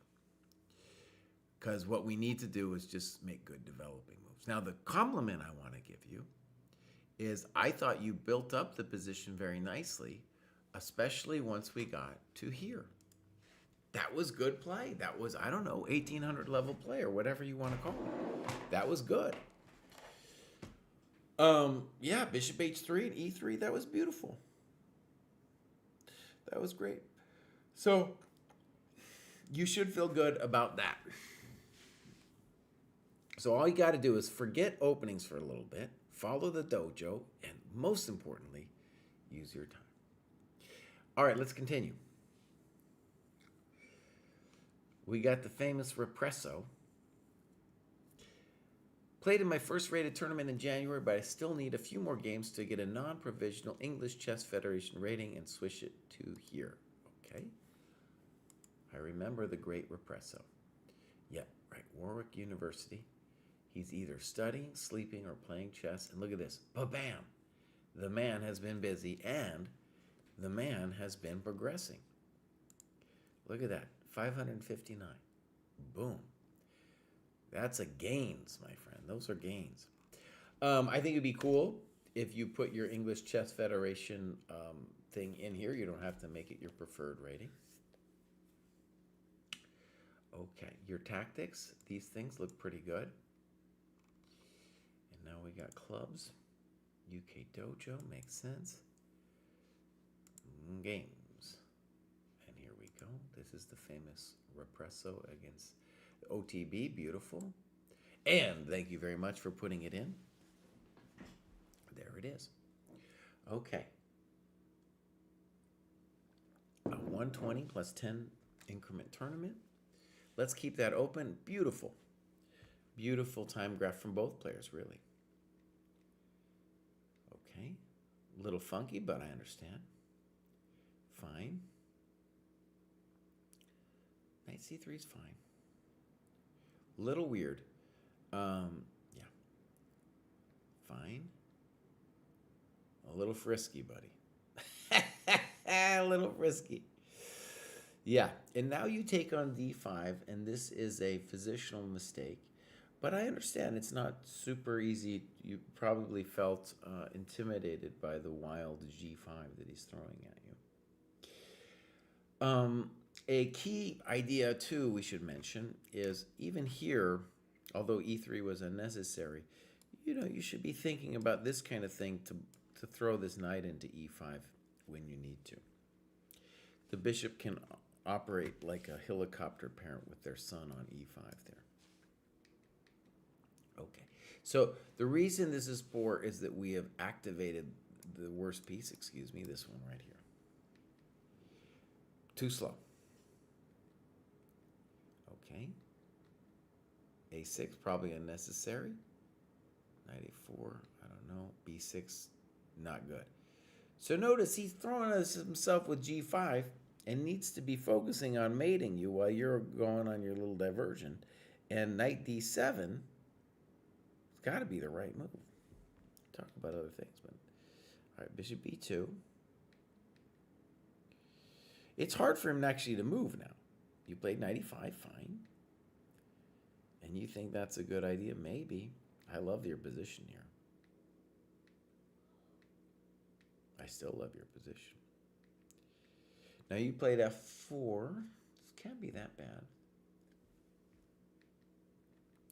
And bishop d4 is a very natural move. You could think about h3 here. I don't know what he's doing. h3. Let's get him with the h3. You want to open this baby up. I don't understand. King F2, and I think you're mentioning it. You're thinking about H3. Same idea, yeah. Now you say it's equal. No, you're still better here. You do need to find the idea, though, of opening the H file.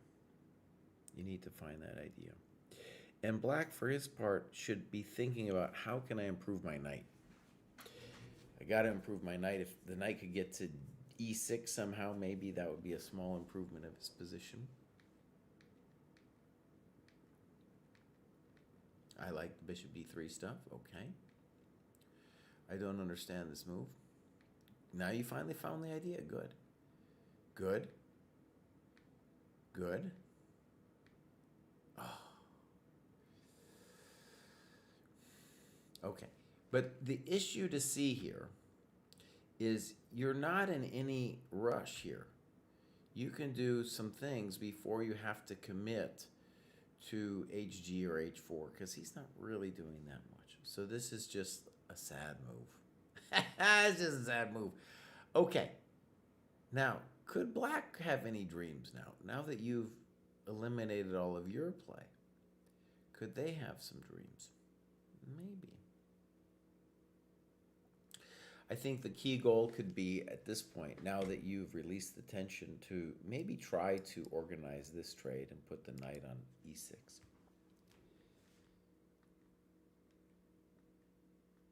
Good move.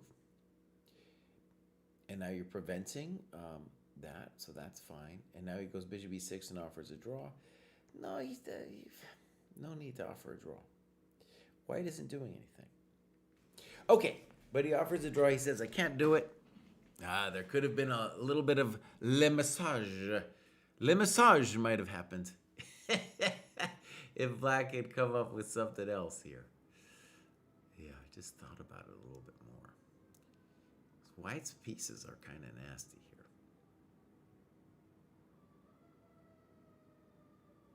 I'm just thinking a second.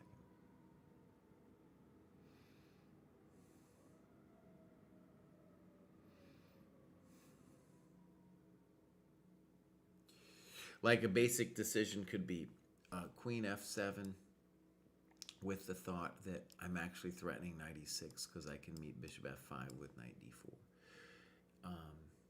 There's other moves too. But getting the knight to e6 is just the square the knight wants to go to.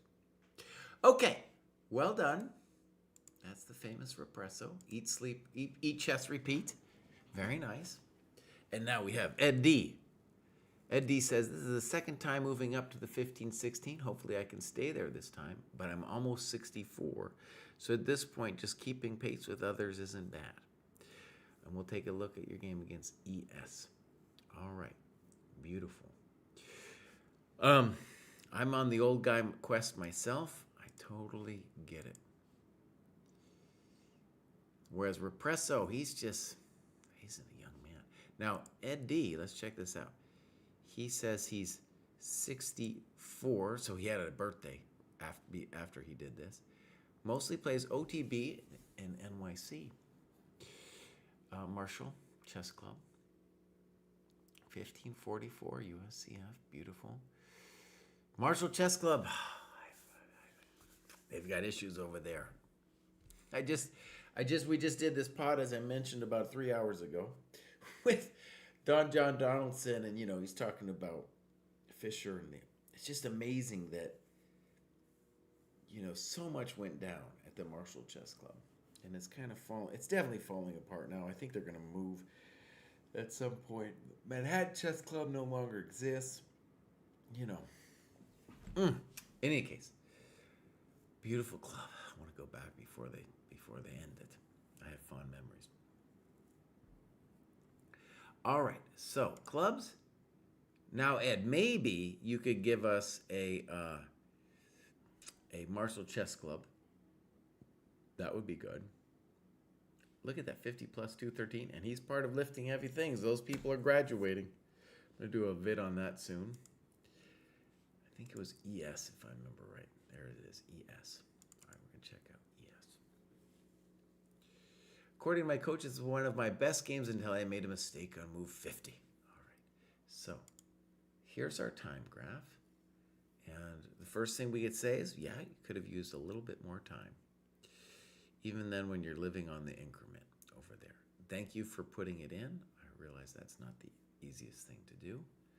So we'll mark it and then we'll go back. Let's just leave that beautiful time graph up for a second. So far, so good.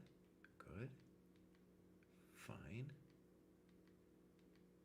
And bishop f3. Now, even though this is maybe technically a mistake, it is true that you, in general, want to get rid of that bishop. And now, if there's anything that gives us drama, it's knight e5, but you can just play queen c7, so you're doing fine. He says, I'm not interested in queen b7. I don't think he should be. Good. All right. Now we have ourselves a very interesting position. And queen c7 is fine, but what we want to say is, let's talk about the plans for both sides. I'm kind of impressed by rook ae1, by the way, because it shows that white understands what in general they'd like to do, which is to plant this bad boy and maybe play f4 after to get an attack. We might also continue with rook e3. At some point, the queen has to come back to join the attack. Okay, so queen c7, when I think about this in terms of time, I don't like it. Time, I mean tempo. You are going to need to get counterplay on the queen side with some kind of minority attack like b5, b4. So the default move should be either a6 or what I like a little bit better, rook b8. And just as an example, knight e5, probably their best move. We're going to think about b5. Can we do it? Now, maybe we can't, actually. Maybe, because maybe they can play bishop b5. But we can always play a move to, prepare b5. The point is we want to play b4, get a little play. White will eventually build up an attack against us. So we need to do something before we get mated. Okay, so notice, now he's got a nice little spatial thing going over there on the king's side. He says no to knight c5, makes you do this. And now f4. Arguably, they should play queen e2 here so that they can meet knight c5 with moving the bishop back. Queen e2 looks more sensible to me. I think you should go take that bishop with knight c5. Oh, he shouldn't trade for queens. No trade queens, but white has to try to mate you with things like h4, h5. Poor move. The king, if you're going to play the endgame, the king needs to come up. All right, so basic little mistakes that both sides are making. Bishop c2 makes more sense to control the knight. b5, good move. g4, maybe, but I don't know. I don't know if this is really going to hurt you with this f5 thing. Okay, here he comes. b4, good move. Now, he gets frisky with rook f4. You say, I don't care. And now you play g5. And you talk about knight d7. Good. Notice, he's the one that's all loose. That's why this f5 move, like if he's not going to mate you, he's just created a weakness on e5.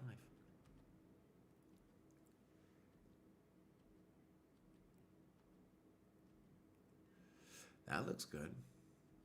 Reasonable. Interesting. Good.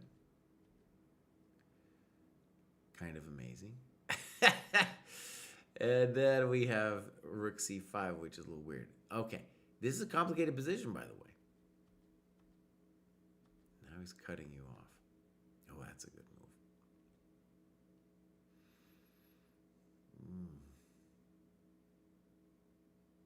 All right, so now he does this. Oh, that's a cold-blooded move there, rook f7. Rook c2. Rook f4. Good move on your part. That's the only thing to do. Rook b2, good move.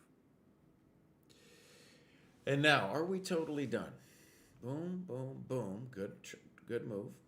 Rook b8, rook e5. And you call this equal. Now, maybe it's equal. Maybe. But he does have, his pawns are a little bit further than yours. Now, he gives you the little check.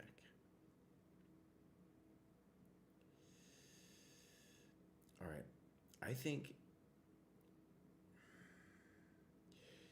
he should consider rook d. Well, I don't know. There's a lot to talk about here.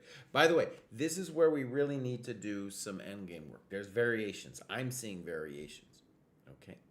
There's more. There's a lot to talk about here.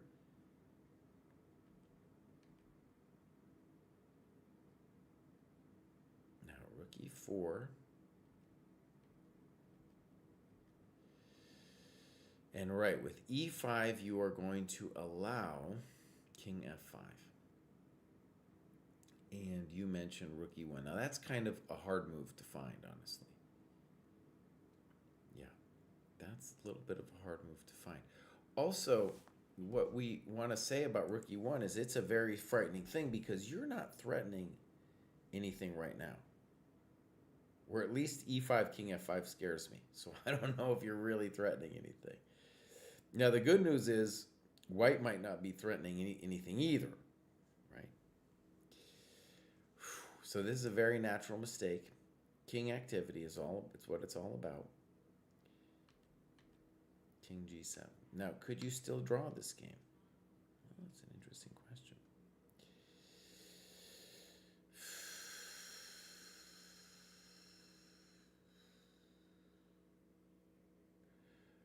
All right, our basic problem is that g5 is a big threat. That's our big problem. Unfortunately, that's not going to do it for us.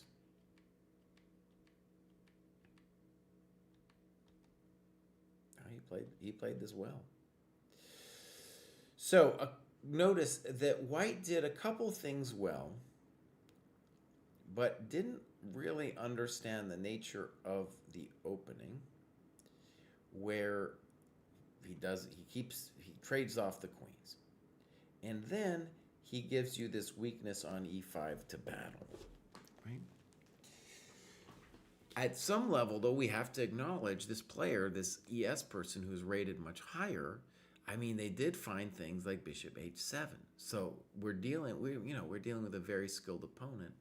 And then this final thing where you played e5, I would say that's a mistake that even a high-level player can make, right?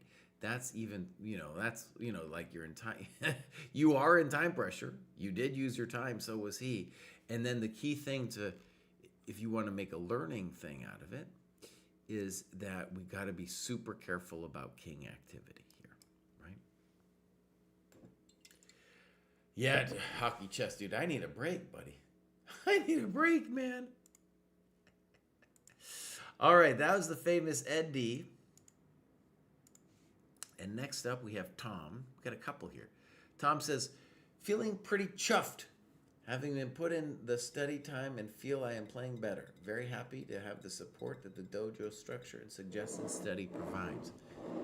All right, we're going to ask AI, because I've heard this before. I just need a little clarification. Origin of chuffed. Where does this word come from, my friends? The evolution of chuffed. The root word is chuff, which was a derogatory term for a puffed up or swollen person. 19th century displeasure, and then the modern flip happens in the 1950s in the British military and Northern English dialect. Instead of being puffed up with rage, it came to be meaning being puffed up with pride or satisfaction. Linguists believe the shift happened because puffing out one's chest can represent two very different emotions, anger and or pride. If you tell someone in the UK you are chuffed, then they know you're happy. Okay. A lot of times I go on little rabbit hole things and they're dumb. But we got to say that was one of the best rabbit holes that Cry's ever been on. Right? That was one of the best. All right, Tom's feeling chuffed. Is he from the UK? New Zealand. That probably got a little UK influence. He's doing great with the heat map. Like me, he took a break in the holidays. So, 1502, beautiful. Clubs, Now, Tom, request, can we get a New Zealand dojo? New Zealand, that sounds good to me, Tom. All right, here's my games. Oh my God, there's so many. Why can't we just have a my games? So, this is a recent one here. And I believe we're dealing with Karanga. And this guy, Baranesh, Juan, is somebody I know. He is in our game and profile review class. Great guy. I love that guy.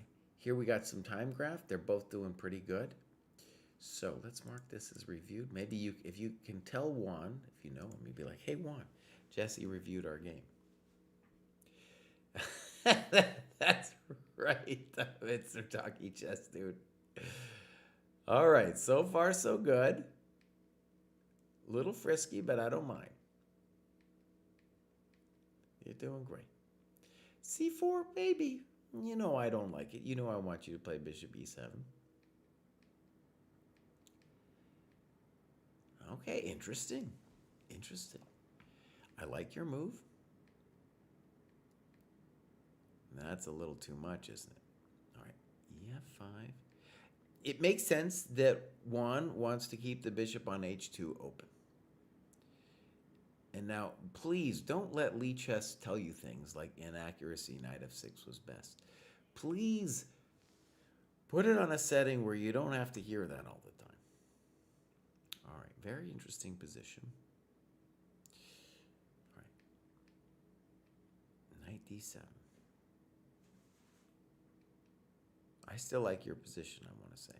Bishop h4 is a little weird to me. Bishop d6 makes some sense. f5 makes some sense. Okay. Now this whole inaccuracy thing doesn't help me. I don't know if it helps you either, because c takes is a very human move to do. That's also a very human move. So the Lee Chess thing is killing you. It's killing you. Queen d2. Queen d5. I don't know about queen b4. That looks frisky. Now you're downtown, as they say. Rook c6. Now you're not downtown. Oh, Juan, what are you doing, buddy? All right, he's talking about rook f7, all kinds of stuff. That's a very human move you just made. Bishop e5. A very human move. Gf5 is not a human move because it's allowing the G file to open, which scares at least the chumps in the audience.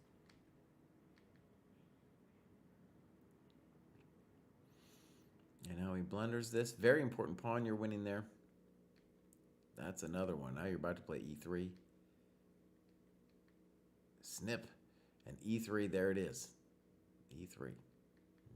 By the way, that's a good example of a mating pattern, right?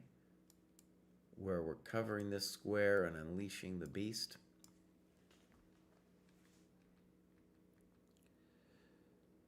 And yeah, these people have lost their mind here. Good move. Thank you very much. Thank you very much. And it's over. Okay, so well played. Juan is a tough opponent and a very rich middle game. And I want to stress, it would help you a lot to turn off the Lee Chess automatic annotations. I want to stress, when I tell people not to analyze with the engine, I'm not saying don't do it. I'm just saying do your own analysis first. Don't let the engine tell you what to think of the game. There was a lot of things there that the engine was saying things and I was like, no, I don't know.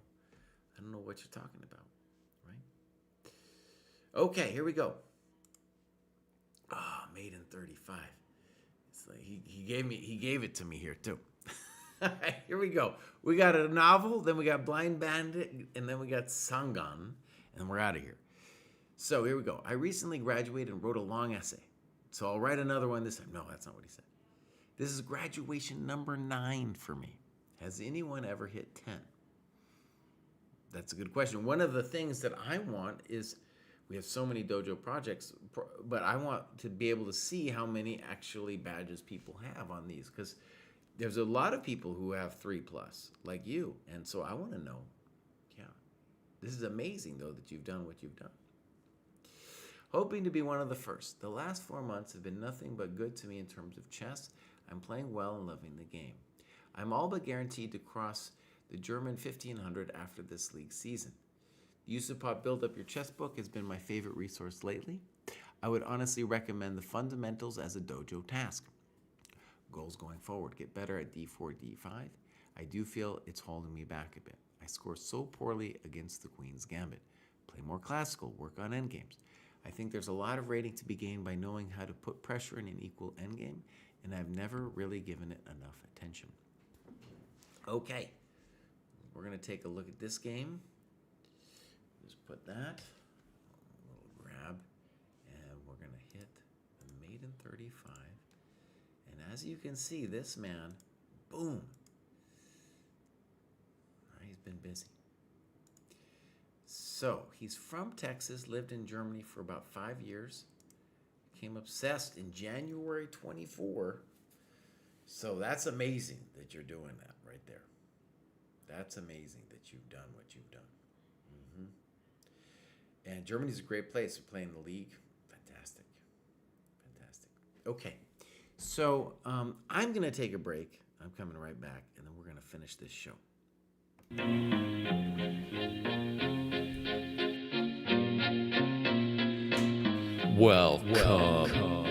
Welcome to Dojo.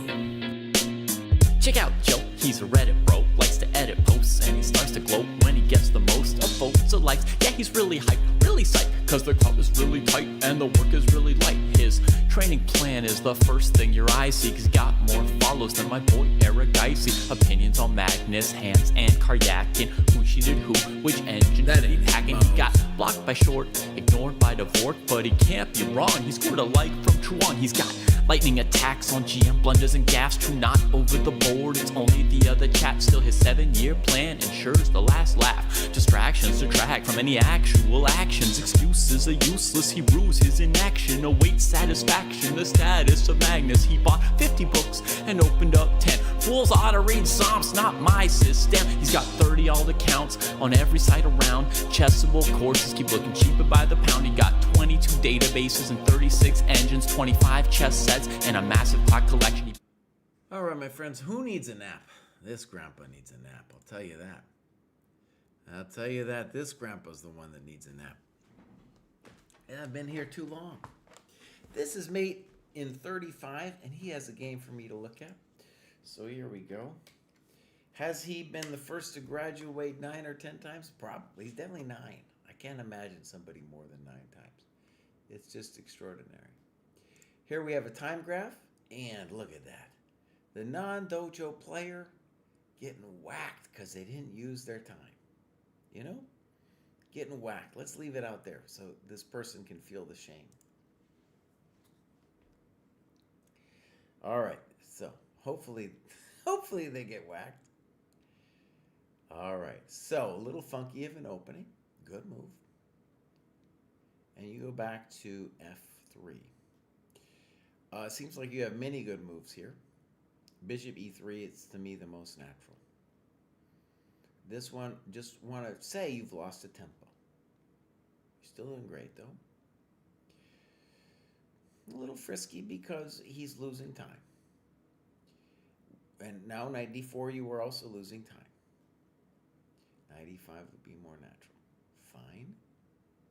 Now, we're going to wonder about f4.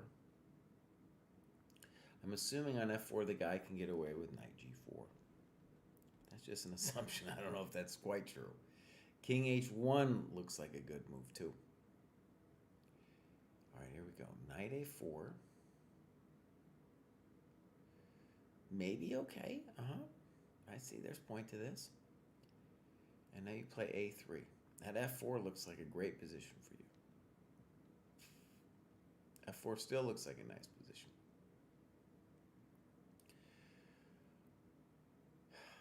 Okay, I agree with you. Don't allow knight f4.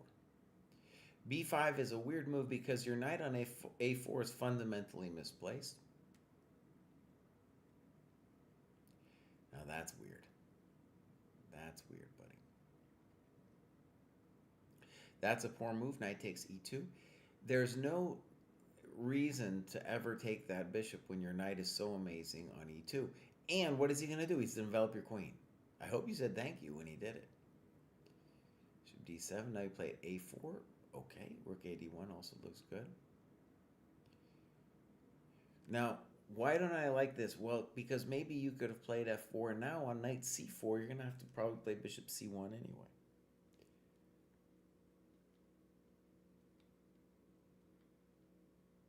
He's getting very frisky. I didn't like your knight b3. I didn't understand what we were doing. Okay, good play by black. Good play by black. And now we don't know what we're doing. Knight f1. Oh, it's just getting grosser and grosser. Oh. All right, so what happened was you let your pieces get all mixed up. Oh, man. And what's worse is this guy wasn't even thinking mate in 35. This chump you were playing wasn't even thinking. All right, so one of the things I want you to think about here is in this game, you lost time consistently. And one of the things we tell the lower rated players is when we're under 1,000, what we're doing with learning how to develop is ultimately learning how to activate our pieces, right?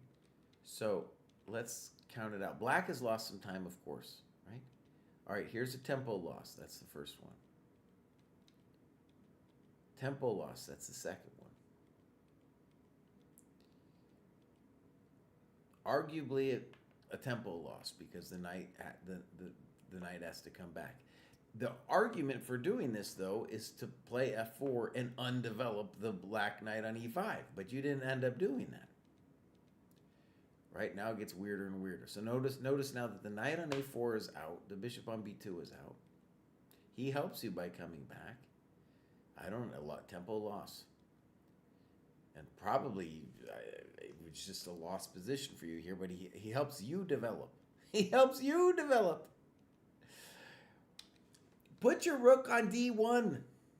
Rook d1. ad1. And here he just starts mauling you, but you're just playing passive here. Knight f1. Nobody knows. Nobody knows. Okay, so one of the things to see there, mate in 35, is you're not hanging pieces. You're hanging tempi. And that's going to be one of the biggest ways in which you can beat your opponents, because they're going to also hang tempi. And just a simple way for you to improve. Okay, nice cat. Sorry I didn't say hello earlier. I've got so much going on. And you know what I just did? I did a little minor boo-boo. I can fix it. Next up, we got the Blind Bandit, though. And the Blind Bandit is a cool dude. We are hoping that the Blind Bandit wins the U.S. Blind Championship sometime soon. And, yeah, this is looking good. Now, if I remember right, I might be hallucinating this, but I thought earlier there was a thing in here from Blind Bandit saying that he felt like an imposter syndrome or something going up to 1900. Now, whatever that may be, some interesting stuff is going on with the Blind Bandit. So we've got a ChessCom Rapid of 2207, which comes to a dojo of 1938. Then we've got a USCF, which is dramatically lower. Now, I can explain this. Because dude is blind. Because dude is blinded. He hasn't figured out the OTB situation yet. And at the first tournament he played in, they were kind of mean to him. They were like, you can't be using a set and all this other stuff. In any case, when he's playing online, he's got like the thing right up next to his face. And it's hard to imagine. It's very difficult. My eyes hurt right now, and I've been doing this forever, and I would not want the screen any closer to my face. That's why I've assumed the grandpa position that I'm currently in. So, Blind Bandit's got a quest, and part of the difficulty of the quest that he's on, and I did a video about this called The Trap of the 2100 ChessCom, is At 2200 chess.com, you're going to play loads of cheaters, especially the longer games. It's just going to be, oh my God, very distressing. So at some point, dude needs to transition to either playing all the dojo, like with the other dojo players. Obviously, doing some OTB stuff is great. And the big one for me is I want to see him crush the U.S. Blind Championship. I think that woman, Jessica Lauser, it's time for her to go. It's time for the reign of the Blind Bandit to begin. You know what I'm saying? It's Blind Bandit's turn. All right, let's go take a look at one of his games here. RVA Pieces Ladder. Okay. So here we go. This is Zach. So this is the RVA Pieces Ladder, which I don't... Okay, I think I know what that means. The RVA, R stands for Richmond, and I know he's down there in Richmond. We don't have times. Let's put it in the game review template. And here we go. Fine. Fine. Very nice move, b4. I'd like to claim me as the originator of this move.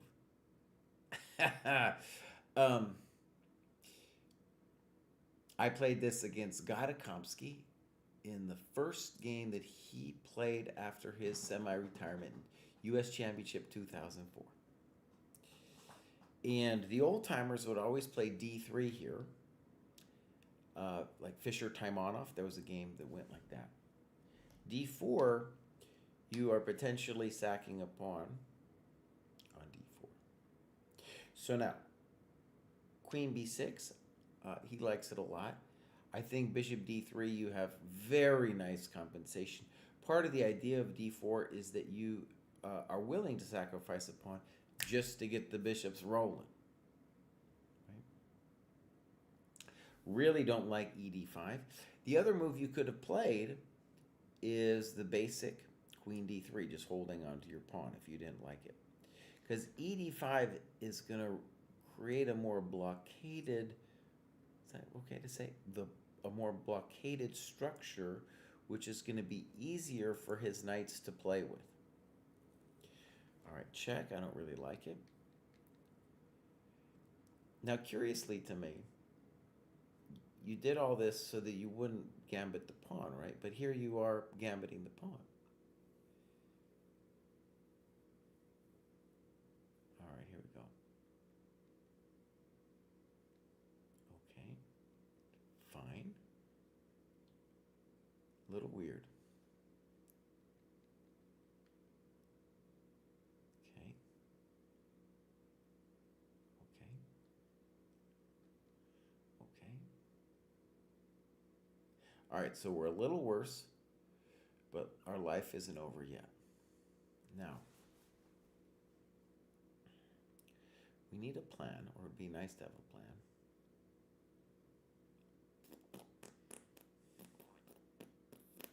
It's not easy.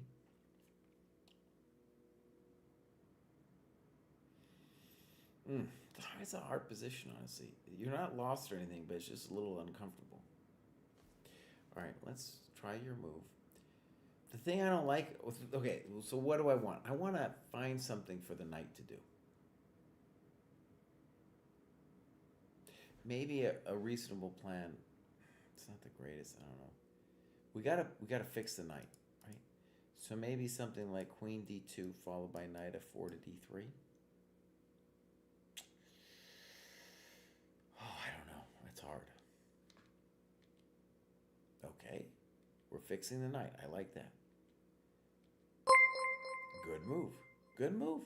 I think he's blowing it here. So, Farzi Plays Chess, thank you.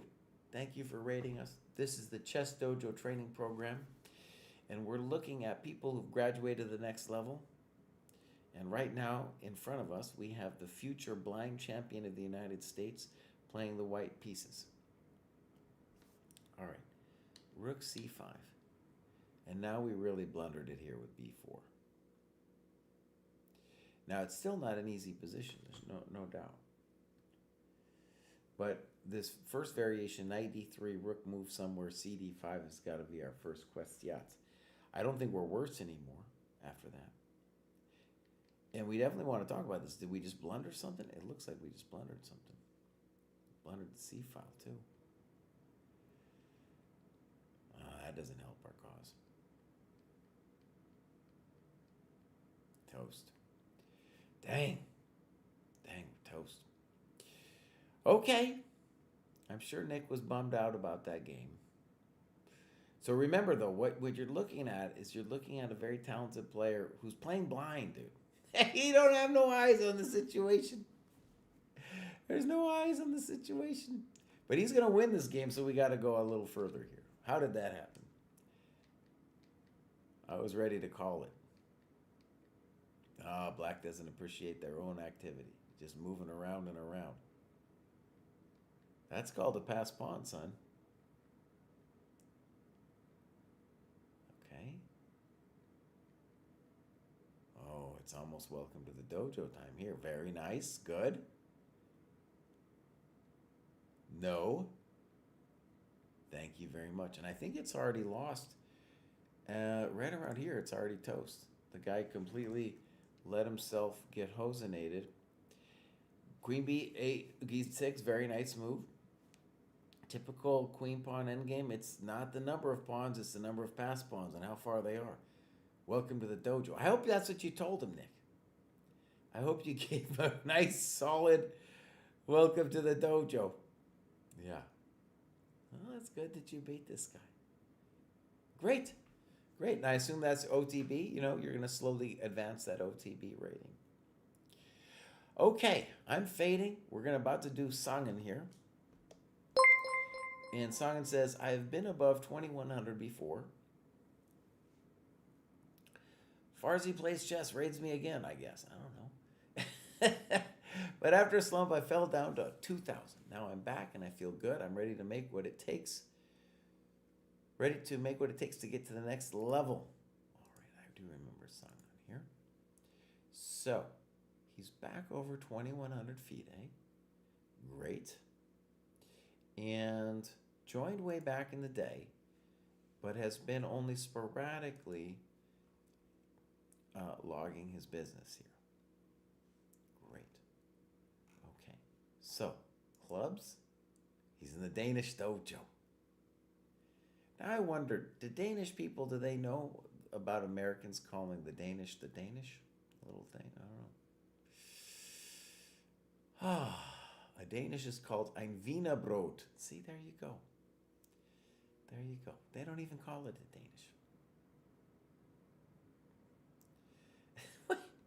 Bandit said, no, the first thing I did after this game was change my pants. What?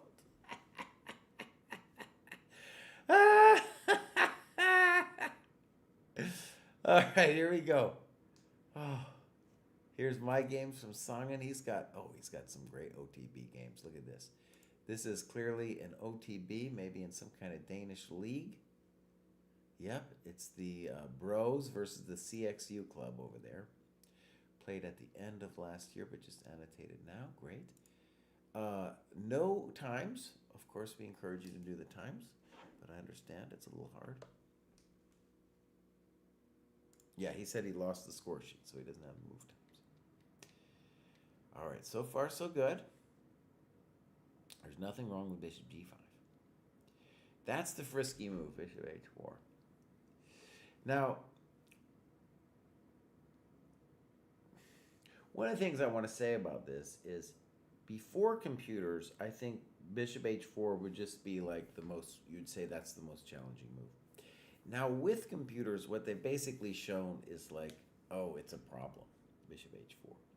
So good move, little passive e3, and now b5, and yeah, black's better. Bishop e2. Bishop b7, good move. Good move. Good move. Simple chess. All right, and now we're going to make our life easy, and we're going to say, bang, good move. Good move. And now he's got to do that, unfortunately. And now we win another one. He does get to do this to us, but he's down a full coconut. Okay, so let's call this a typical-ish ending for this opening, the Rogozin. And you played King E7. Now, what worries me about King E7 is what you wrote in your notes with Bishop F3. I've really fallen off to the side, the Unk GM. I'm really just in the corner, aren't I? So the move to consider here, I think, of course, is C5. C5 is the move for us to consider. Now, for sure, Bishop F3, for sure. Bishop F4 makes no sense. C5, okay. And you talk about Rook GD8.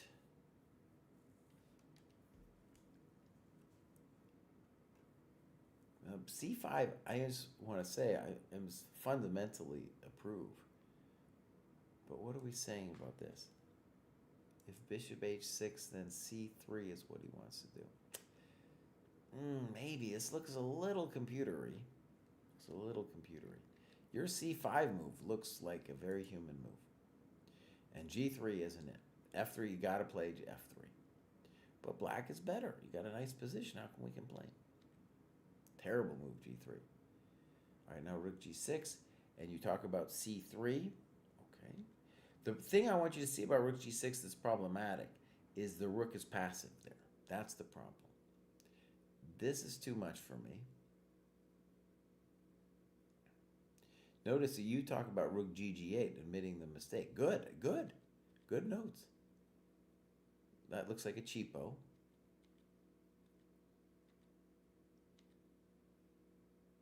And that would look like desperation to get out of dodge. Looks okay, good move. King G6. Why can't we just play AB like a normal person? Dang, look at this. Bang, bang, bang. Is it hot? It's very hot. Bishop G4.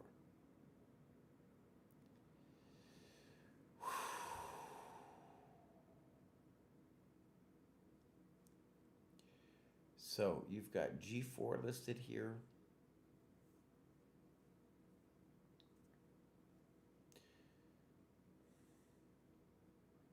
E4 maybe too. Okay, so that I don't even. I guess he wants Bishop C8, but you're gonna have time to stop it.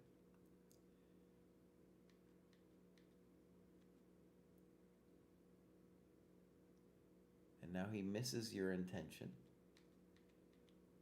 But by the way, I don't know what else he's gonna do. I mean, that was his whole thing with Bishop C8, right?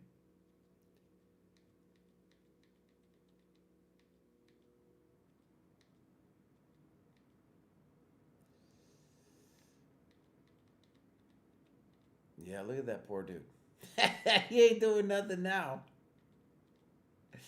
All right, he should resign. Great game, Gregor. Great game. I'm going to come back. Oh, that was a long stream, man. That was 2.5 hours long. A lot of people abandoned us too, Blind Bandit. A lot of people were like, "Cry, I can't take anymore. I got a life to lead. I got to do stuff." All right, my friends, I'm going to abandon you all at this point. I'm going to do abandonnement, and we're going to raid somebody here. Who are we going to raid? I don't know. Let's raid the famous, actually I was going to read Zefcat, but we're going to raid the famous I Am Rosen, friend of the dojo. We'll see what he's been doing. And I'm back here on Wednesday. If you haven't known what this is about, this is a dojo training program. You can join. We got these beautiful live classes too with lectures and the game and profile review where we do a much deeper dive than the kind of shorthand that I do here on the graduation show. But you can see I did 2.5 hours, my friend, 2.5 hours. All right, bye everybody.